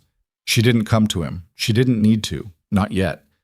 They'd said what needed to be said that morning. Pamela appeared at Victoria's elbow, and Victoria took a glass of champagne she wouldn't drink, and began working the room with the focused attention of someone who was thinking about 3 things at once and showing none of them. Mason watched Reeves watch Victoria enter. There was a moment, quick, barely there, where something moved across Reeves's face that wasn't quite confidence. Not doubt either. More like the awareness of a variable. He recovered it fast, went back to his conversation, but Mason had seen it and filed it. Reeves knew Victoria had been in her files last night. He didn't know how much she'd found. That was the variable. The formal program began at 7:45. An MC from the city's Arts Council, brief and warm, good at the job. A video played on the screens flanking the stage. 15 years of the Sterling Foundation's work, compressed into 4 minutes. Shelter openings and women's programs and children's faces, and the careful, cumulative evidence of what it looked like to put money where you said you were going to put it. Mason had seen parts of this work firsthand in the quarterly reports Martin forwarded in the site photographs attached to program updates. He hadn't seen it assembled like this. It hit differently assembled. He noticed that Pamela, sitting near the front of the room, had her phone out and was not watching the video. The video ended. Applause. The MC returned to introduce the first speaker, a city council member who spoke about the organization's community impact with the practiced warmth of someone who had delivered this kind of speech often and was still, somehow, sincere about it. Mason kept his eyes on Reeves. Reeves was in his seat at the head table, turned slightly toward the stage, his expression attending. To anyone watching, he looked like a dedicated professional listening to deserved praise for his organization. His posture was easy. He had his champagne glass in his hand, and he'd actually been drinking it. Another tell, Mason thought, if you were looking for one. Men who were running something on the edge of collapsing didn't usually drink at events. Men who thought they'd already managed the threat did. The council member finished. More applause. The MC returned. And now, the MC said, with the particular warmth of a hosting professional saving the main thing, I'd like to invite to the stage a woman who has spent 15 years proving that the most important work is also the hardest work, the founder and CEO of the Sterling Foundation, Victoria Sterling. The applause was immediate and substantial. 300 people, some of whom had been waiting for this moment for weeks, some of whom had given significant money to this organization and wanted to see the person behind it, some of whom just understood that they were in the presence of something that deserved the response. Victoria walked to the stage. She stood at the podium and looked out at the room for a moment before speaking. Just a moment, brief enough that most people probably didn't register it as a pause. But Mason registered it. She was making a decision. Thank you, she said. Thank you for being here tonight. Thank you for your generosity, your trust, and for being part of something that I believe, all genuinely believe in, is worth fighting for. She paused. I had a different speech prepared for tonight, she said. The room shifted, not dramatically.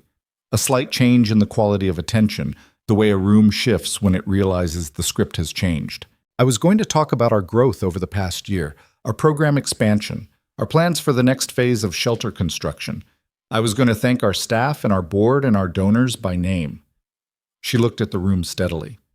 I'm still going to do some of that, but first I need to tell you something, and I need to tell you directly, because I think the people in this room have earned the truth more than they've earned a polished presentation. The silence was very clean now, even the ambient sound that rooms generate, the shifting, the soft collision of glassware, had gone quiet. Over the past 18 hours, Victoria said, I've learned that a significant portion of the funding entrusted to this organization over the past 4 years did not go where it was supposed to go. I've learned that money intended for construction projects that should have housed hundreds of families was systematically redirected through fraudulent vendor accounts into private accounts. I've learned that the scope of this fraud is extensive. She didn't look away from the room when she said this. I am deeply sorry. The failure of oversight that allowed this to happen is a failure I take personally, and I will spend whatever time is necessary correcting it. The room had stopped breathing. Reeves had gone very still at the head table. But I also need to tell you something else tonight, Victoria said. Something that, honestly, I'm still absorbing myself. She looked down at the podium for a moment, not performing hesitation, actually finding her place in the thing she was about to say. For 5 years, this organization has had an anonymous donor, a benefactor who, without ever asking for recognition or visibility or any kind of return, has contributed, across dozens of our programs and initiatives. She paused. More than $22 million. The room made a sound, not words, just the collective movement of air that happens when several hundred people absorb a number. I didn't know who this person was, Victoria said. That was deliberate on their part. The money came through a foundation, structured specifically to protect the donor's identity, because the donor believed, and I now understand this fully, that the work should speak for itself, not the name behind it. She looked up, looked across the room, found Mason near the far wall. His name is Mason Drake. The room turned. All of it, or enough of it to create the sensation of all of it. A large collective movement of attention toward the wall where Mason was standing. He had known this was coming. He had agreed to it, had spent the previous night accepting it. He was still not entirely prepared for the specific physical sensation of 300 people looking at you simultaneously, the weight of that many pairs of eyes, the way it reorganized the air in the room. He did not move. He held the eye contact with Victoria for a moment, and then he looked at the room steadily, and he didn't smile or gesture or perform anything. He just let it be what it was. Mason has spent the past 4 years living and working on the Savannah waterfront as a boat mechanic, Victoria said. Some of you may have seen him here 2 weeks ago at our last event. She paused, and the pause carried the weight of what she wasn't saying directly, which everyone in the room who had been at the previous event understood.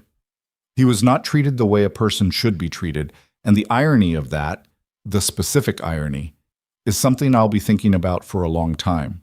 She looked back at Mason. "Thank you," she said, "for the work, for the integrity, and for caring enough to protect it when I couldn't see it clearly." The applause started near the front and moved backward through the room like something rolling downhill, gaining mass, gaining sound, arriving at the back wall as something substantial. Mason stood in it. He didn't know what to do with his face. He settled for looking at the floor briefly, which he recognized was slightly awkward, and then looking up again, which was better. He didn't look at Reeves. Not yet. Victoria stepped back from the podium. The MC returned, saying something. Mason couldn't quite track the words because the room was still generating its response, and the audio from the stage was getting partially absorbed by it.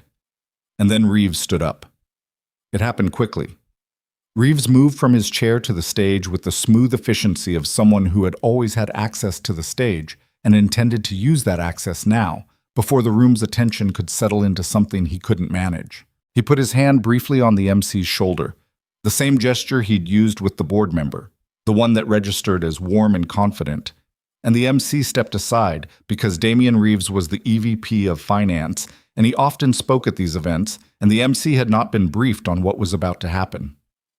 "Thank you, Victoria," Reeves said into the microphone with the same composed warmth he'd used all evening. "That was a moving acknowledgement, and I know I speak for the entire team when I say we're grateful for Mr. Drake's support." He turned slightly, the half-turn of a speaker redirecting attention from a specific moment to a broader frame. "I'd like to take a moment with the board's blessing to discuss some exciting structural developments for the Foundation's next phase." The screens on either side of the stage changed. Reeves didn't notice immediately. He was in his turn, setting up the rhetorical shift, and the screens were behind him. But the room noticed.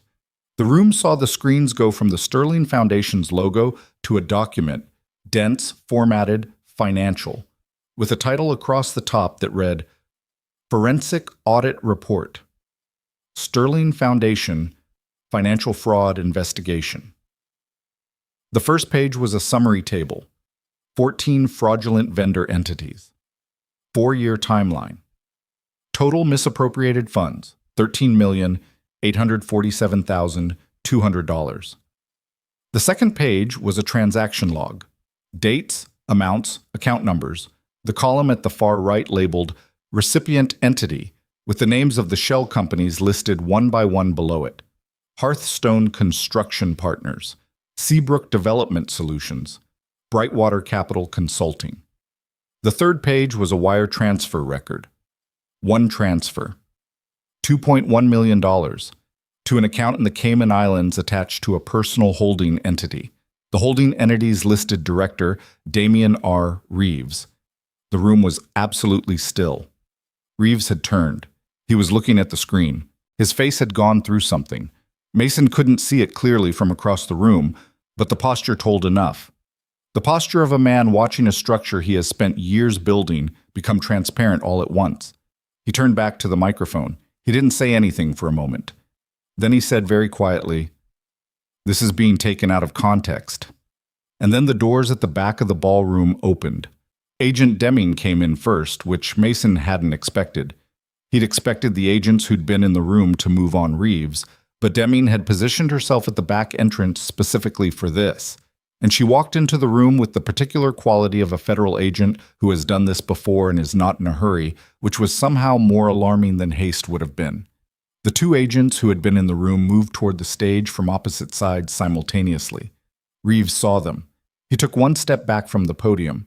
Then he stopped. The calculation happened fast. Mason could see it even from across the room. The rapid inventory of options, and the equally rapid recognition that the options were not what they'd been 20 minutes ago. He was on a stage in a room with 300 witnesses, 4 federal agents in his immediate field of view, and $13 million of forensic documentation on the screens behind him. He straightened. He put his hands in front of him, wrists together.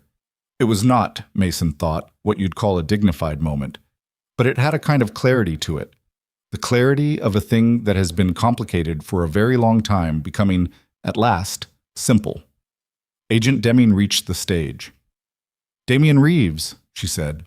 She didn't raise her voice. The room was so quiet she didn't need to. "You are under arrest for wire fraud, money laundering, and embezzlement. You have the right to remain silent." She continued. Reeves stood and let her continue without interruption. His face arranged into something that was trying to be calm and landing somewhere closer to blank. The cuffs were on by the time she finished. The room had not recovered. 300 people were in various states of frozen. Some standing, some half-standing, some still seated but turned entirely away from their tables. Near the front, Mason could see board members leaning toward each other. Near the side wall, a journalist he recognized from a local outlet had her phone out, and he'd have to think about that eventually, but not right now. He was watching Victoria. She was standing at the side of the stage, not on it, having stepped off when Reeves came up. She was watching the arrest with an expression that Mason couldn't fully categorize. Not triumphant, not relieved, not simply sad. Not something more complicated. The expression of someone watching a person they trusted for a long time be taken out of a room in handcuffs, and finding that the feeling it produces is not the feeling you anticipated. She looked tired. That was the thing underneath everything else. She looked like someone who had been awake since 2 in the morning, finding terrible numbers, and then held it together for 15 more hours, and the adrenaline was starting to recede. Reeves was walked down from the stage and through the room. The agents made a path without making a spectacle of it. They moved directly, and the crowd parted, and there was no theater in it beyond the unavoidable theater of the thing itself.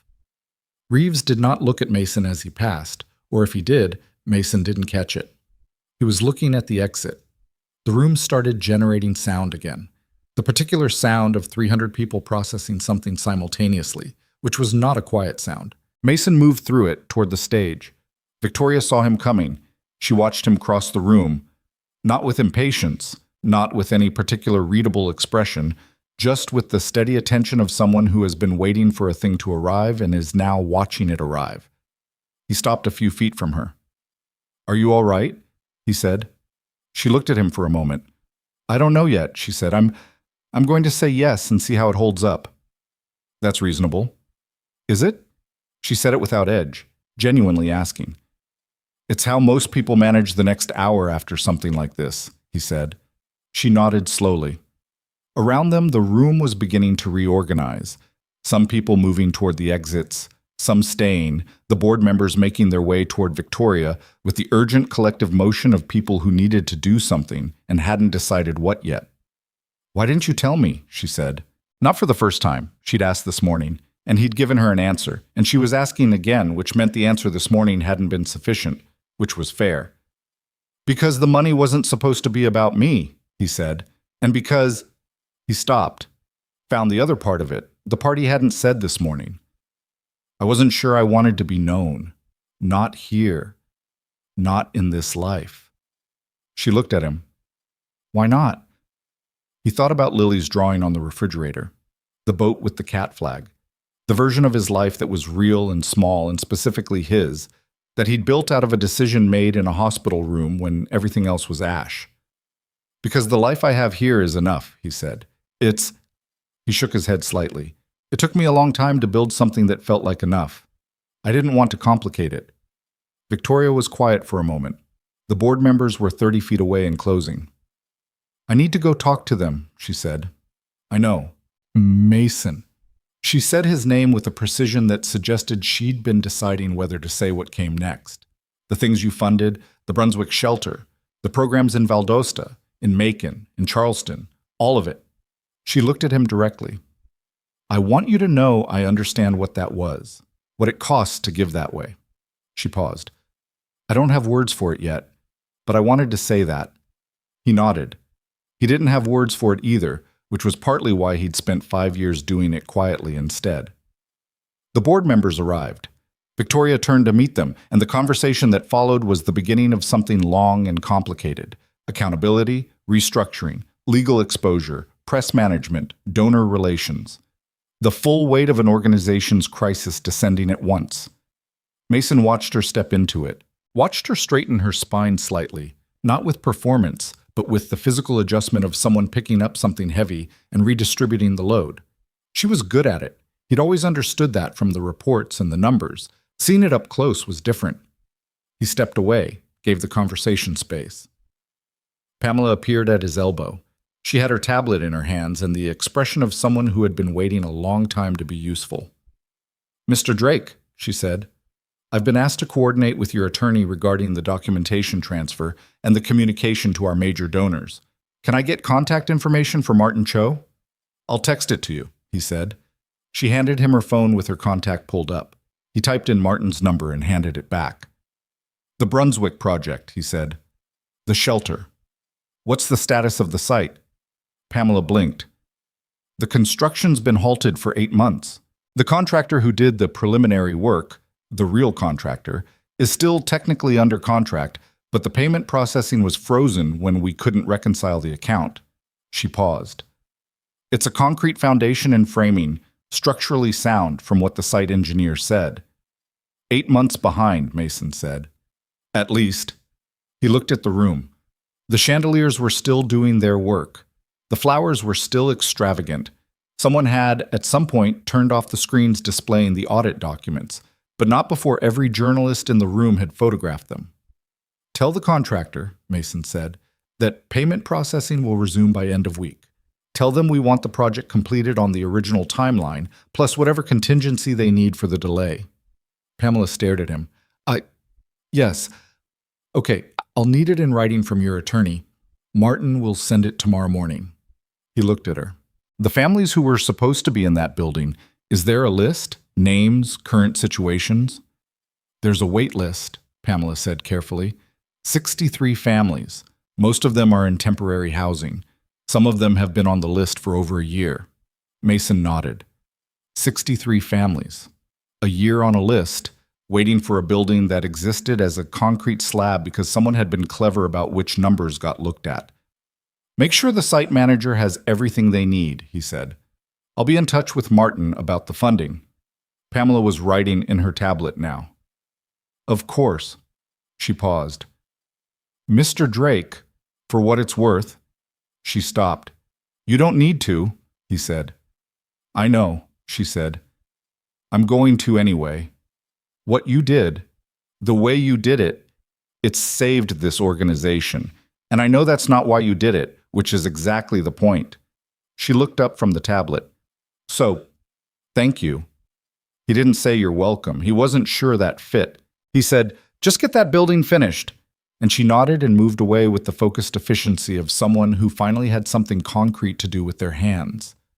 The room was still churning around him. Guests in various states of departure and conversation, staff moving with the controlled urgency of people managing a crisis that was also, somehow, not the crisis they'd expected, because the ending that had just happened was not the ending anyone in the room had walked in anticipating. Mason finished his water. He looked toward the stage where Victoria was still in conversation with the board. 4 people, all talking, her in the center, managing the multiple directions of it with the focused patience of someone who understood that the next 20 minutes mattered as much as the next 20 months. She was gesturing slightly as she talked, making a point about something, and one of the board members was nodding, and another was writing something on his phone. She didn't look up. She was working. Mason picked up his jacket from the chair where he'd draped it earlier, said a brief word to the agent near the side exit, who looked at him with the neutral acknowledgement of someone who knows who you are and what you've done and is not going to make a production of it, and walked out of the ballroom. The elevator was empty. He rode it down to the lobby, walked through the marble and the warm lighting and the extravagant flowers at the entrance that had nothing to do with the Sterling Foundation and everything to do with the hotel's ongoing idea of itself, and went out into the Savannah night. It was cooler now. The city had done what it did in late spring evenings, released the heat gradually, the way it released everything, without urgency. He walked the 6 blocks to the truck. He was halfway there when his phone buzzed. A text from Mrs. Tran. "Lily is asleep. She left a drawing on the table for you." He texted back, "Thank you. I'll be home soon." He kept walking. The live oaks overhead were doing their usual thing, holding their shapes in the dark, impervious. The Spanish moss moving slightly in the warm air coming off the river. A cat crossed the street in front of him. Not Mrs. Tran's cat, a different one, also orange, also clearly with somewhere to be. He thought, it's done. Then he thought, not quite. The building still needs to be finished. The donor communications need to go out. The forensic documentation needs to move through the regulatory process. Martin needs to file 3 things by Thursday. Tommy needs to be compensated properly for work he did for free because he believed in it. The work was done. The other work was just beginning. He got in the truck, sat for a moment with his hands on the steering wheel and the city quiet around him. He thought about Victoria at the podium, saying his name into a room full of people. He thought about the way she'd looked at him afterward, not with admiration, or not only with admiration, but with the specific quality of someone seeing something more completely than they had before, and finding that the fuller view was not simpler. He wasn't sure what that meant yet. He suspected he'd find out. He started the truck and drove home through the amber streets to the house where his daughter was sleeping and a drawing was waiting on the kitchen table. The drawing Lily had left on the kitchen table was of a ballroom. Mason stood over it for a moment, still in his suit jacket, the house quiet around him. She'd drawn it from imagination. She'd never been inside the DeSoto. But she'd gotten something right about it anyway. The chandeliers rendered as starburst circles. The tables as small ovals with dots around them for people. And at the front of the room, a figure in gray that was unmistakably supposed to be him. She'd given him a cape. He didn't know where the cape had come from. He chose not to examine it too carefully. At the bottom, in her uneven 8-year-old handwriting, "You were the hero, Dad." He stood there for longer than he meant to. Then he folded the drawing carefully and put it in the drawer where he kept the things he didn't want to lose. Lily's first school photo, a note from Claire he'd found in a jacket pocket 2 weeks after the funeral, the business card from his last day at Hargrove Capital that he'd never thrown away and never looked at directly. The drawer of things that were too heavy to display and too important to put anywhere else. He took off his jacket and tie and made himself a cup of tea he didn't drink and sat at the kitchen table in the quiet. The city was settling into its late-night self outside. Distant traffic, the sound of something musical from a bar 3 streets over, the particular silence of a residential street at 11:30 that was never actually silence, just a lower register of ongoing life. Mason sat in it and let the evening decompress around him. The work was done. That was the thing he kept returning to, turning over like a stone to check what was underneath it. 4 years of careful architecture. The foundation, the disbursements, the quarterly reviews, the deliberate absence of his name from anything. And now it was done, in the sense that the structure had served its purpose and the anonymity had ended and Damian Reeves was somewhere in federal custody being processed. And the audit documentation was in the hands of people whose job it was to do the next thing with it. What surprised him was what it felt like. He'd expected relief, or something in the neighborhood of relief. What he felt was more like the specific emptiness that follows the completion of something you've been carrying for a long time. Not bad, not good, just the unfamiliar lightness of a particular weight being set down. He wasn't sure yet what to do with his hands without it. He thought about what Victoria had said at the stage. "I don't have words for it yet." He didn't either, which was fine. Words for things arrived on their own schedule, and forcing them early usually produced the wrong ones. He went to bed at midnight and slept better than he'd expected. The next 3 weeks arrived with the speed and density of weeks that are carrying a lot of business inside them. The story broke the morning after the gala in the Savannah Morning News, then the Atlanta Journal-Constitution, then, and this was the part Mason had known was coming but had not entirely prepared for, the Associated Press. A boat mechanic on the Savannah waterfront, anonymous donor of $22 million, exposed a $13 million fraud at the organization he'd been funding for 5 years. The story had everything a story needed: money, deception, a dramatic public arrest, and the particular human element that made editors choose a headline over competing ones. The contrast between what a person appeared to be and what they actually were. His phone rang 40 times in the first 24 hours. He answered Martin's calls and Tommy's call and Mrs. Tran's call, in which she said, "I knew there was something different about you," with the satisfaction of a woman who had always trusted her instincts, and he did not answer the rest. He told Lily before she saw it somewhere else. He sat her down at the kitchen table on the Saturday morning after the gala, with her breakfast in front of her, and explained it in the clearest language he could find. That he'd had money from before they moved to Savannah. That he'd been giving it to organizations that helped kids and families who needed it. That the foundation was real, and he'd been running it quietly because he hadn't wanted people to treat him differently. Lily ate her eggs while he talked. When he finished, she was quiet for a moment. "Is that why you know so much about boats?" she said. He blinked. "What?" "Because you had to learn something new when you stopped doing the money job." He looked at her. "Yes," he said. "That's part of it." She considered this with the same seriousness she applied to math worksheets and strategic cats. "Are you going to stop fixing boats now?" she said. "No," he said. "Because of the reporters?" "Because I like fixing boats," he said. "The reporters will find something else to write about." She seemed satisfied with this. "Okay," she said. "Can I have more toast?" He made her more toast and thought that whatever he'd done right in the last 4 years, the fact of Lily, the specific person she was becoming, her particular way of locating the practical question inside the emotional event, was the part he was most sure of.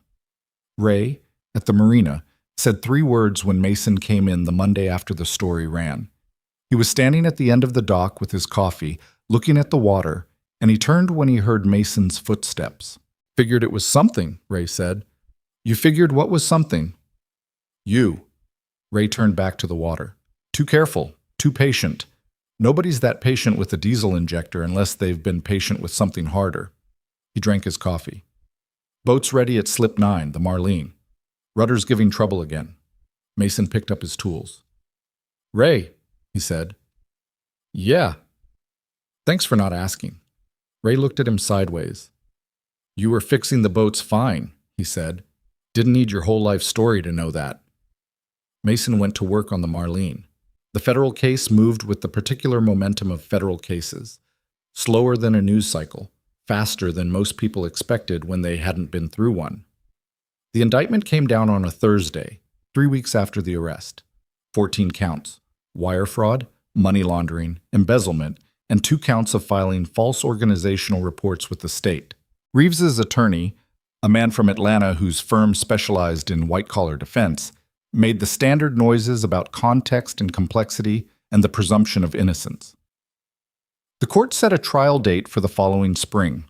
The civil recovery process was more immediate. Martin worked with the FBI's Asset Recovery Unit and the organization's legal team to trace and freeze Reeves's known accounts, including the Cayman holding entity. The Cayman transfer, the $2.1 million wire that had been the second mistake, the one that broke Reeves's own careful pattern, was frozen within 72 hours of the indictment.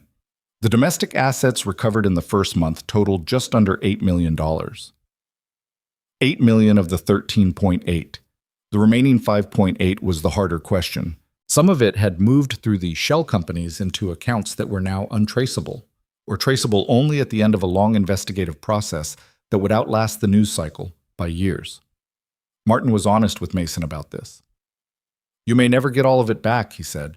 "That's the nature of this kind of fraud.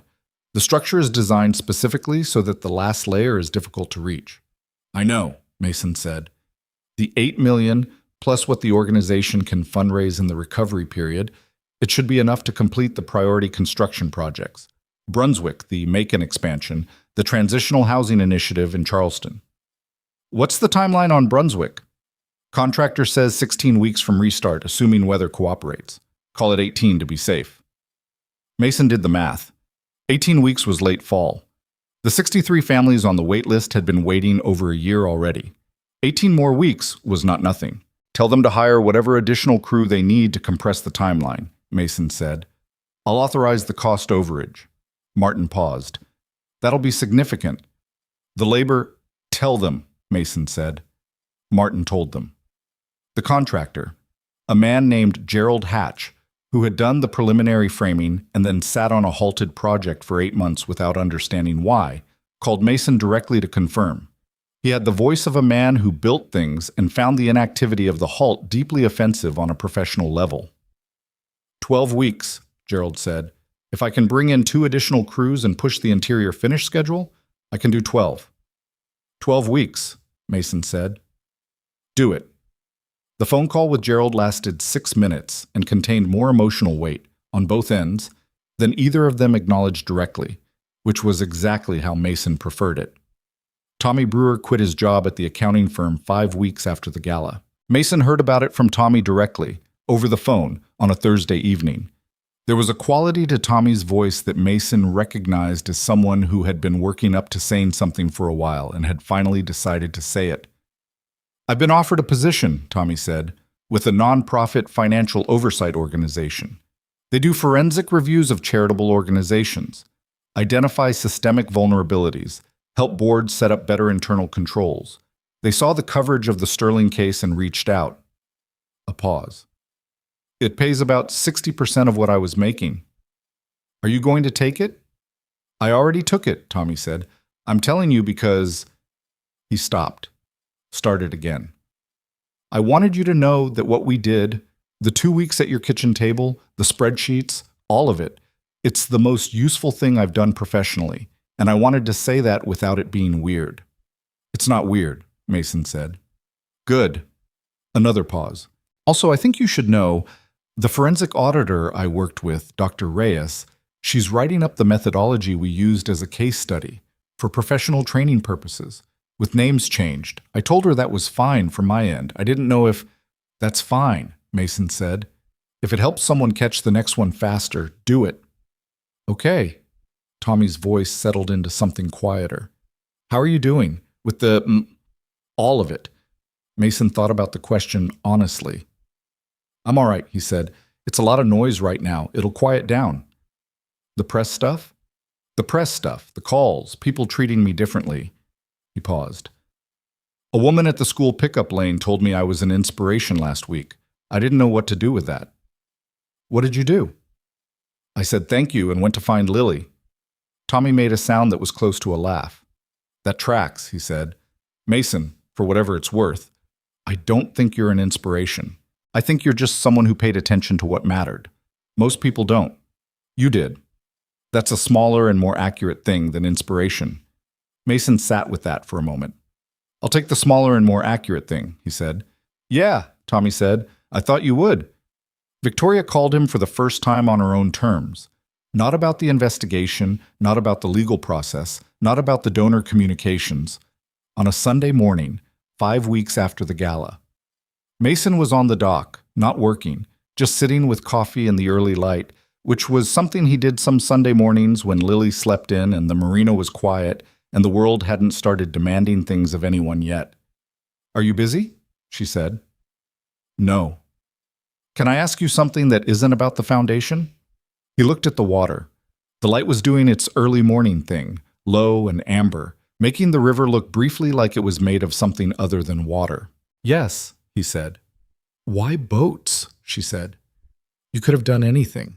When you left New York, you could have started a different company, or consulted, or gone into something adjacent to what you'd been doing. Why boats? He thought about how to answer that honestly. Because you can't do anything else while you're doing it, he said. When you're inside an engine, the engine is the only thing. The problem is physical. The solution is physical. You can't think about anything else and do it well. You needed something that required your whole attention. I needed something that required my hands, he said. The attention followed. She was quiet for a moment. I've been thinking about that. The hands part. Another pause. I've spent 15 years doing work that mostly happens on paper. Budgets and proposals and reports and presentations. I believe in it. I do. But sometimes I think I've forgotten what it feels like to build something you can touch. You were painting walls at your own shelter, he said. I read that somewhere. A slight pause that might have been surprise. That was 3 years ago. How did I do due diligence on organizations before the foundation makes significant grants, he said. Your profile came across my desk. Someone mentioned the wall painting. What did you think when you read that? He considered. I thought it was probably a good sign. She made a sound that was something between a laugh and a sound of exasperation. That's a very accountant way to describe someone painting walls. I'm not an accountant, he said. I'm a boat mechanic. You're also a man who spent 5 years running a $22 million charitable foundation. Quietly, he said. Quietly, she agreed. And then, after a pause, I want to come see the Brunswick site when they break ground. Restart the construction, I mean. When they officially restart. Is that something you'd be at? He hadn't been planning to be. He'd been planning to fund it from a distance the way he'd funded everything else, and let the work speak. But something in the question made him reconsider. Or maybe it wasn't the question. Maybe it was the specific way she'd asked it, the slight uncertainty in it that she hadn't tried to conceal. I can be there, he said. Okay, she said. Good. Another pause, not uncomfortable, just the pause of a conversation finding its edges. Victoria, he said. Yes. How are you actually doing? She took a moment with it, which he'd come to recognize as the thing she did when she was deciding how honest to be. Some days are better than others, she said. The board restructuring it's necessary and it's exhausting, and it involves a lot of conversations with people who all have different ideas about what oversight should look like from here. A pause. I had dinner with Pamela last week and cried in the parking lot afterward for about 10 minutes, which I haven't done in a long time. Parking lots are useful for that, he said. They are, she said, and there was something in her voice, something that had been careful and composed, relaxing slightly, the way things relax when they're allowed to be what they are. Lily's doing okay? The shift surprised him. She's good. She's trying to teach the neighbor's cat to respond to its name.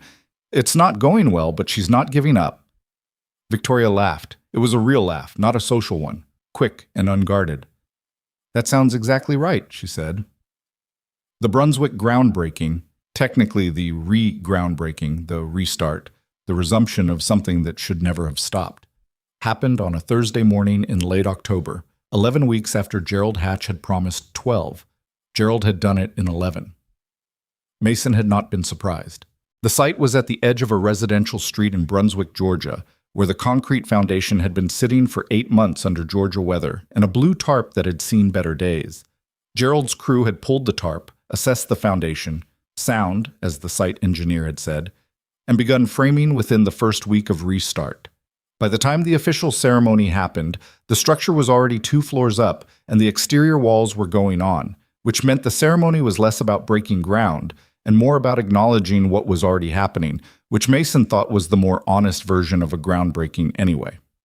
He drove down from Savannah with Lily, who had asked to come and who had not asked why in the particular way she had of not asking things she sensed required a longer answer than a car ride could contain. She wore her good jacket and brought a book for the drive and fell asleep 30 minutes outside of Savannah and woke up exactly as they pulled into Brunswick, which was a gift.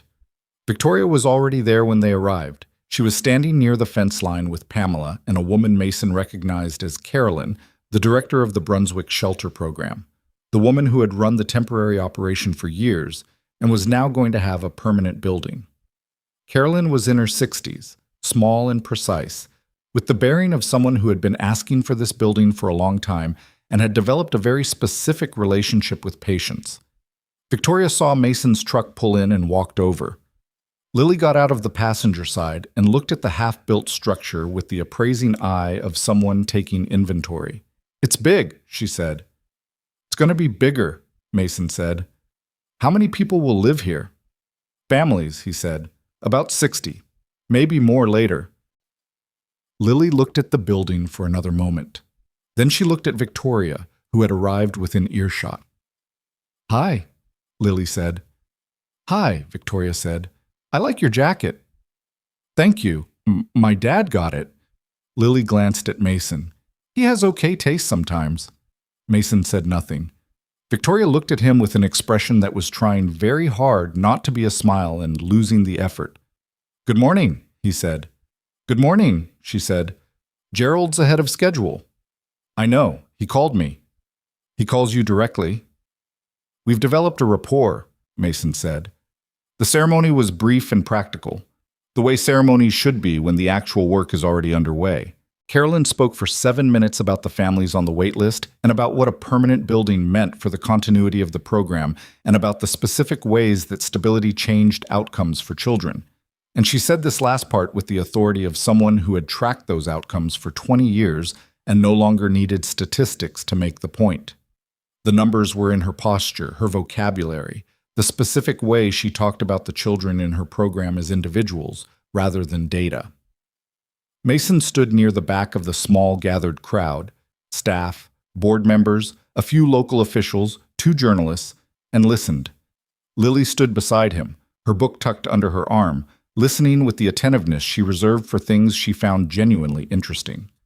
When Carolyn finished, there was the kind of applause that happens when a room of people are genuinely moved, and the applause is just the overflow of it. Mason clapped with everyone else and felt, somewhere in the middle of his chest, the particular sensation of a thing clicking into place, not dramatically, not with any particular announcement, just the quiet satisfaction of a structure finally being honest about its purpose.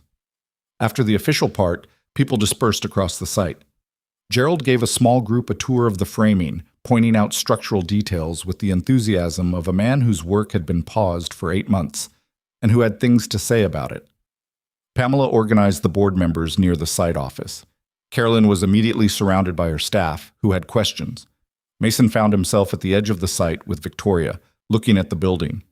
Lily had drifted toward Gerald's tour group, where she was asking him something that appeared to require a lengthy answer because Gerald had stopped moving and was using his hands.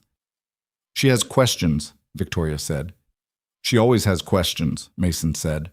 They stood for a moment in the particular quiet of 2 people who have been through something together and are now on the other side of it and are figuring out what that means. "The Cayman recovery," Victoria said. "Martin told me the legal process could take up to 2 years. That's the realistic estimate. And the remaining $5 million that moved through the shell accounts may not be fully recoverable," Mason said. "I know." "The foundation?" She stopped, started again. "Mason, I need to ask you something directly. The Drake Foundation's ongoing support, after everything that's happened and the exposure and the legal process, are you planning to continue the funding relationship with our organization?"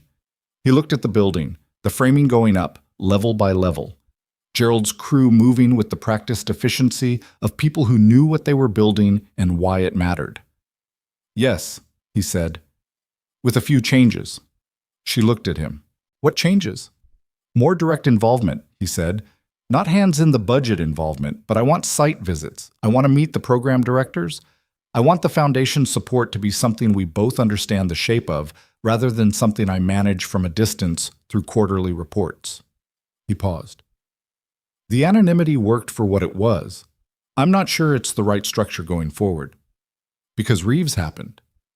Partly, and partly because he stopped, found the honest version of it. Because I've been managing this from behind a wall for 4 years. And I'm not sure the wall was only about protecting the programs. She looked at him steadily.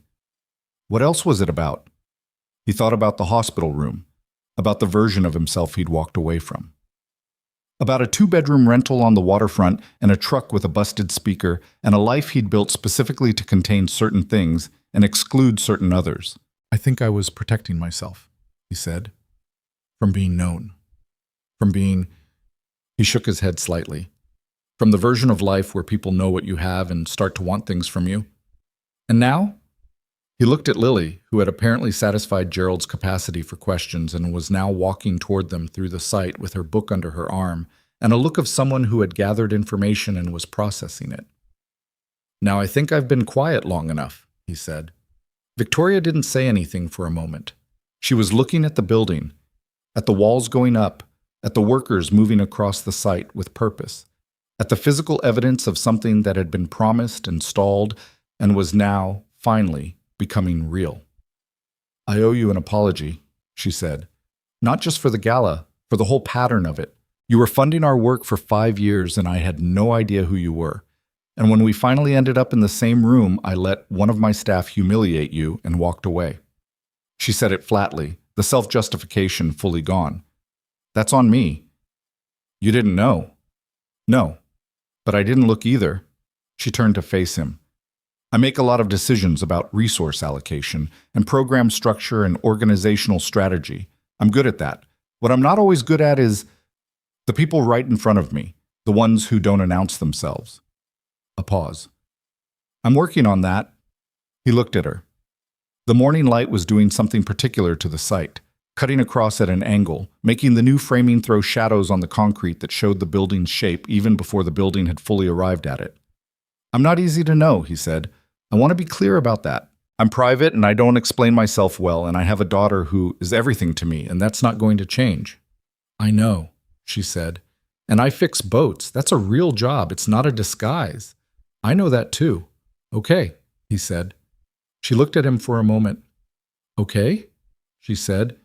"I'm saying, given all of that, I think this—" He gestured slightly, a gesture that was meant to include the building and the morning and the conversation and the thing that had been developing between them since a ballroom and a sidewalk and a phone call at 2:17 in the morning. "I think this is worth figuring out." She held his gaze. "So do I," she said. Lily arrived between them and looked at the building and said, "The man Gerald says they'll be done in 3 weeks. He's very serious about the schedule." "He is," Mason agreed. "He said 60 families," Lily said. "Is that 60 kids?"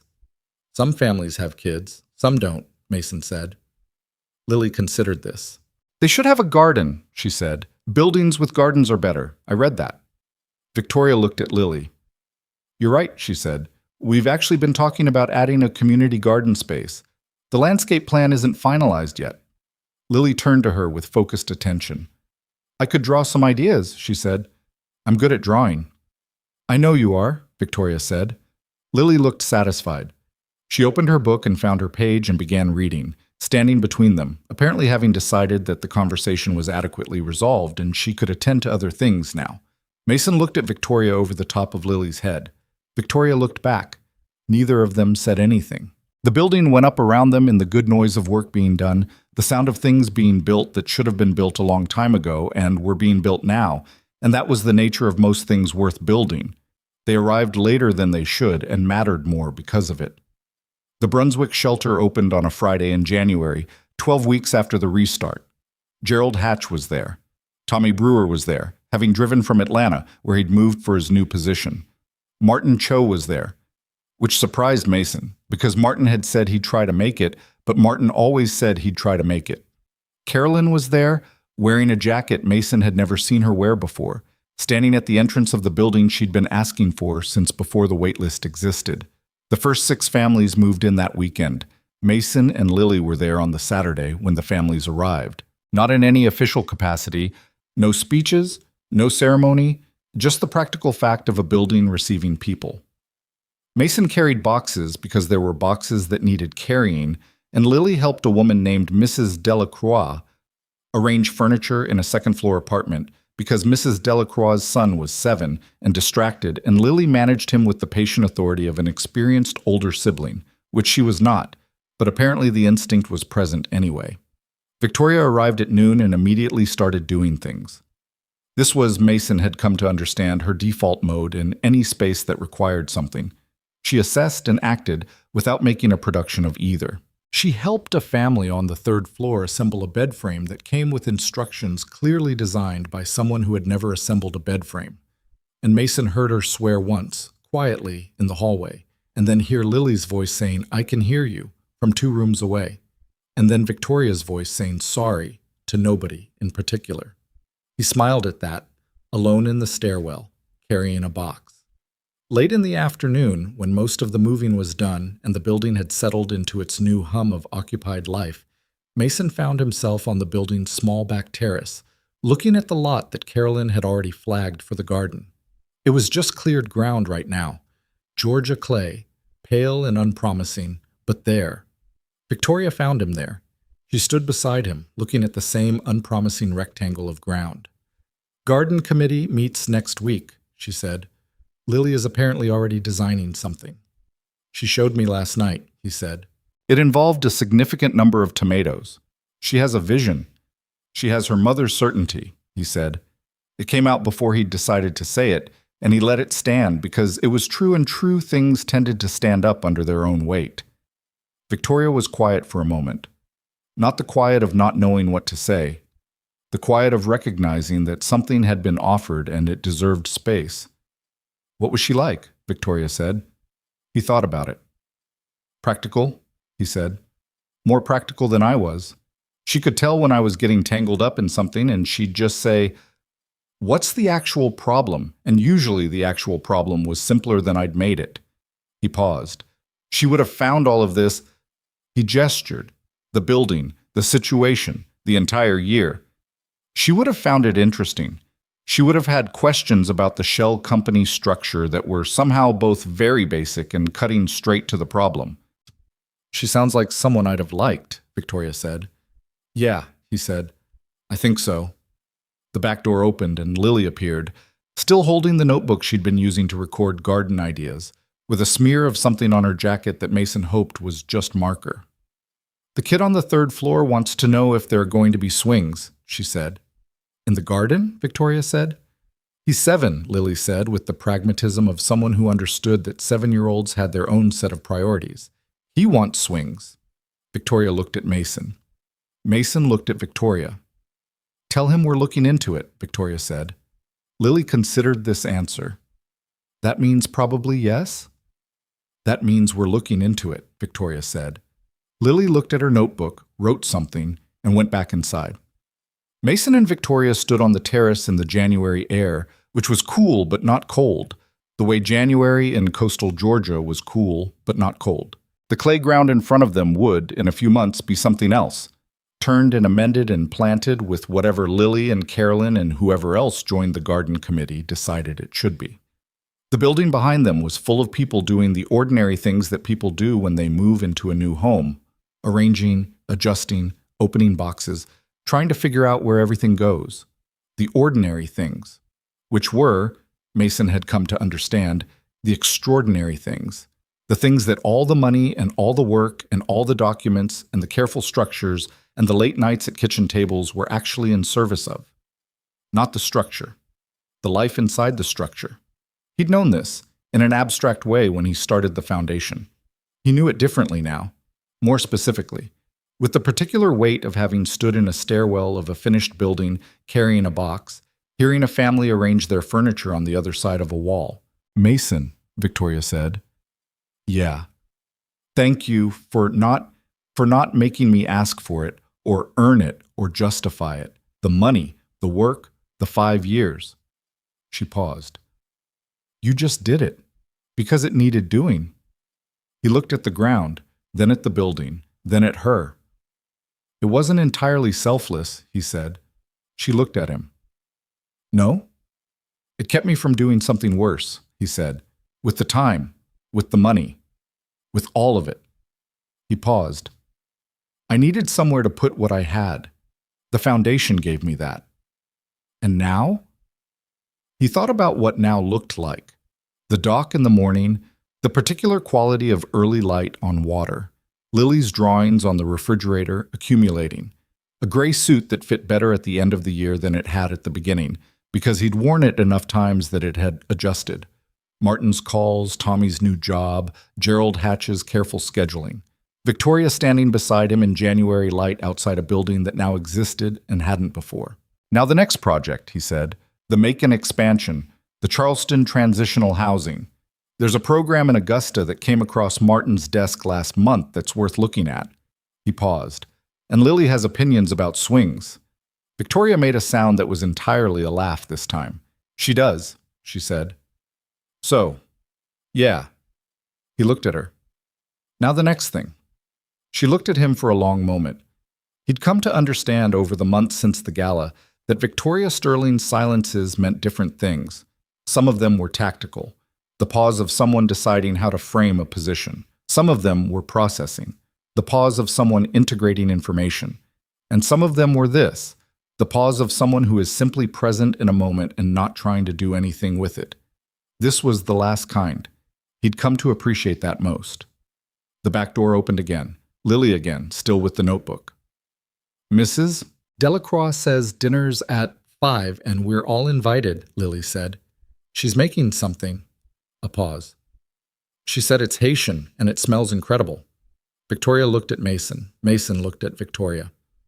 "Tell her we'll be there," Mason said. Lily nodded with the satisfaction of a mission completed and went back inside, letting the door close behind her. The terrace was quiet for a moment. The clay ground, the building, the January light doing its low, level thing across everything, making even the unpromising dirt look like it contained something. There's a version of this story that ends with a grand declaration: love announced, futures promised, the curtain down on a life reorganized around certainty. That's not this story. This story ends with two people standing on a concrete terrace outside a building that took too long and was too hard and mattered enormously, about to walk inside to eat dinner with a family they barely knew in a home that hadn't existed 6 months ago. It ends with the ordinary things, which are the extraordinary things. What Mason had learned, and he'd learned it the hard way, which is the only way it actually stays learned, was that the biggest lie people tell themselves about life is that the important moments are the dramatic ones. The arrest in the ballroom, the name spoken from the stage, the number on the screen, those moments matter, but they don't last. They pass through the room and leave, and the room goes back to being a room. What lasts is this: a daughter who draws cat flags and asks the practical question. A building that now has people in it.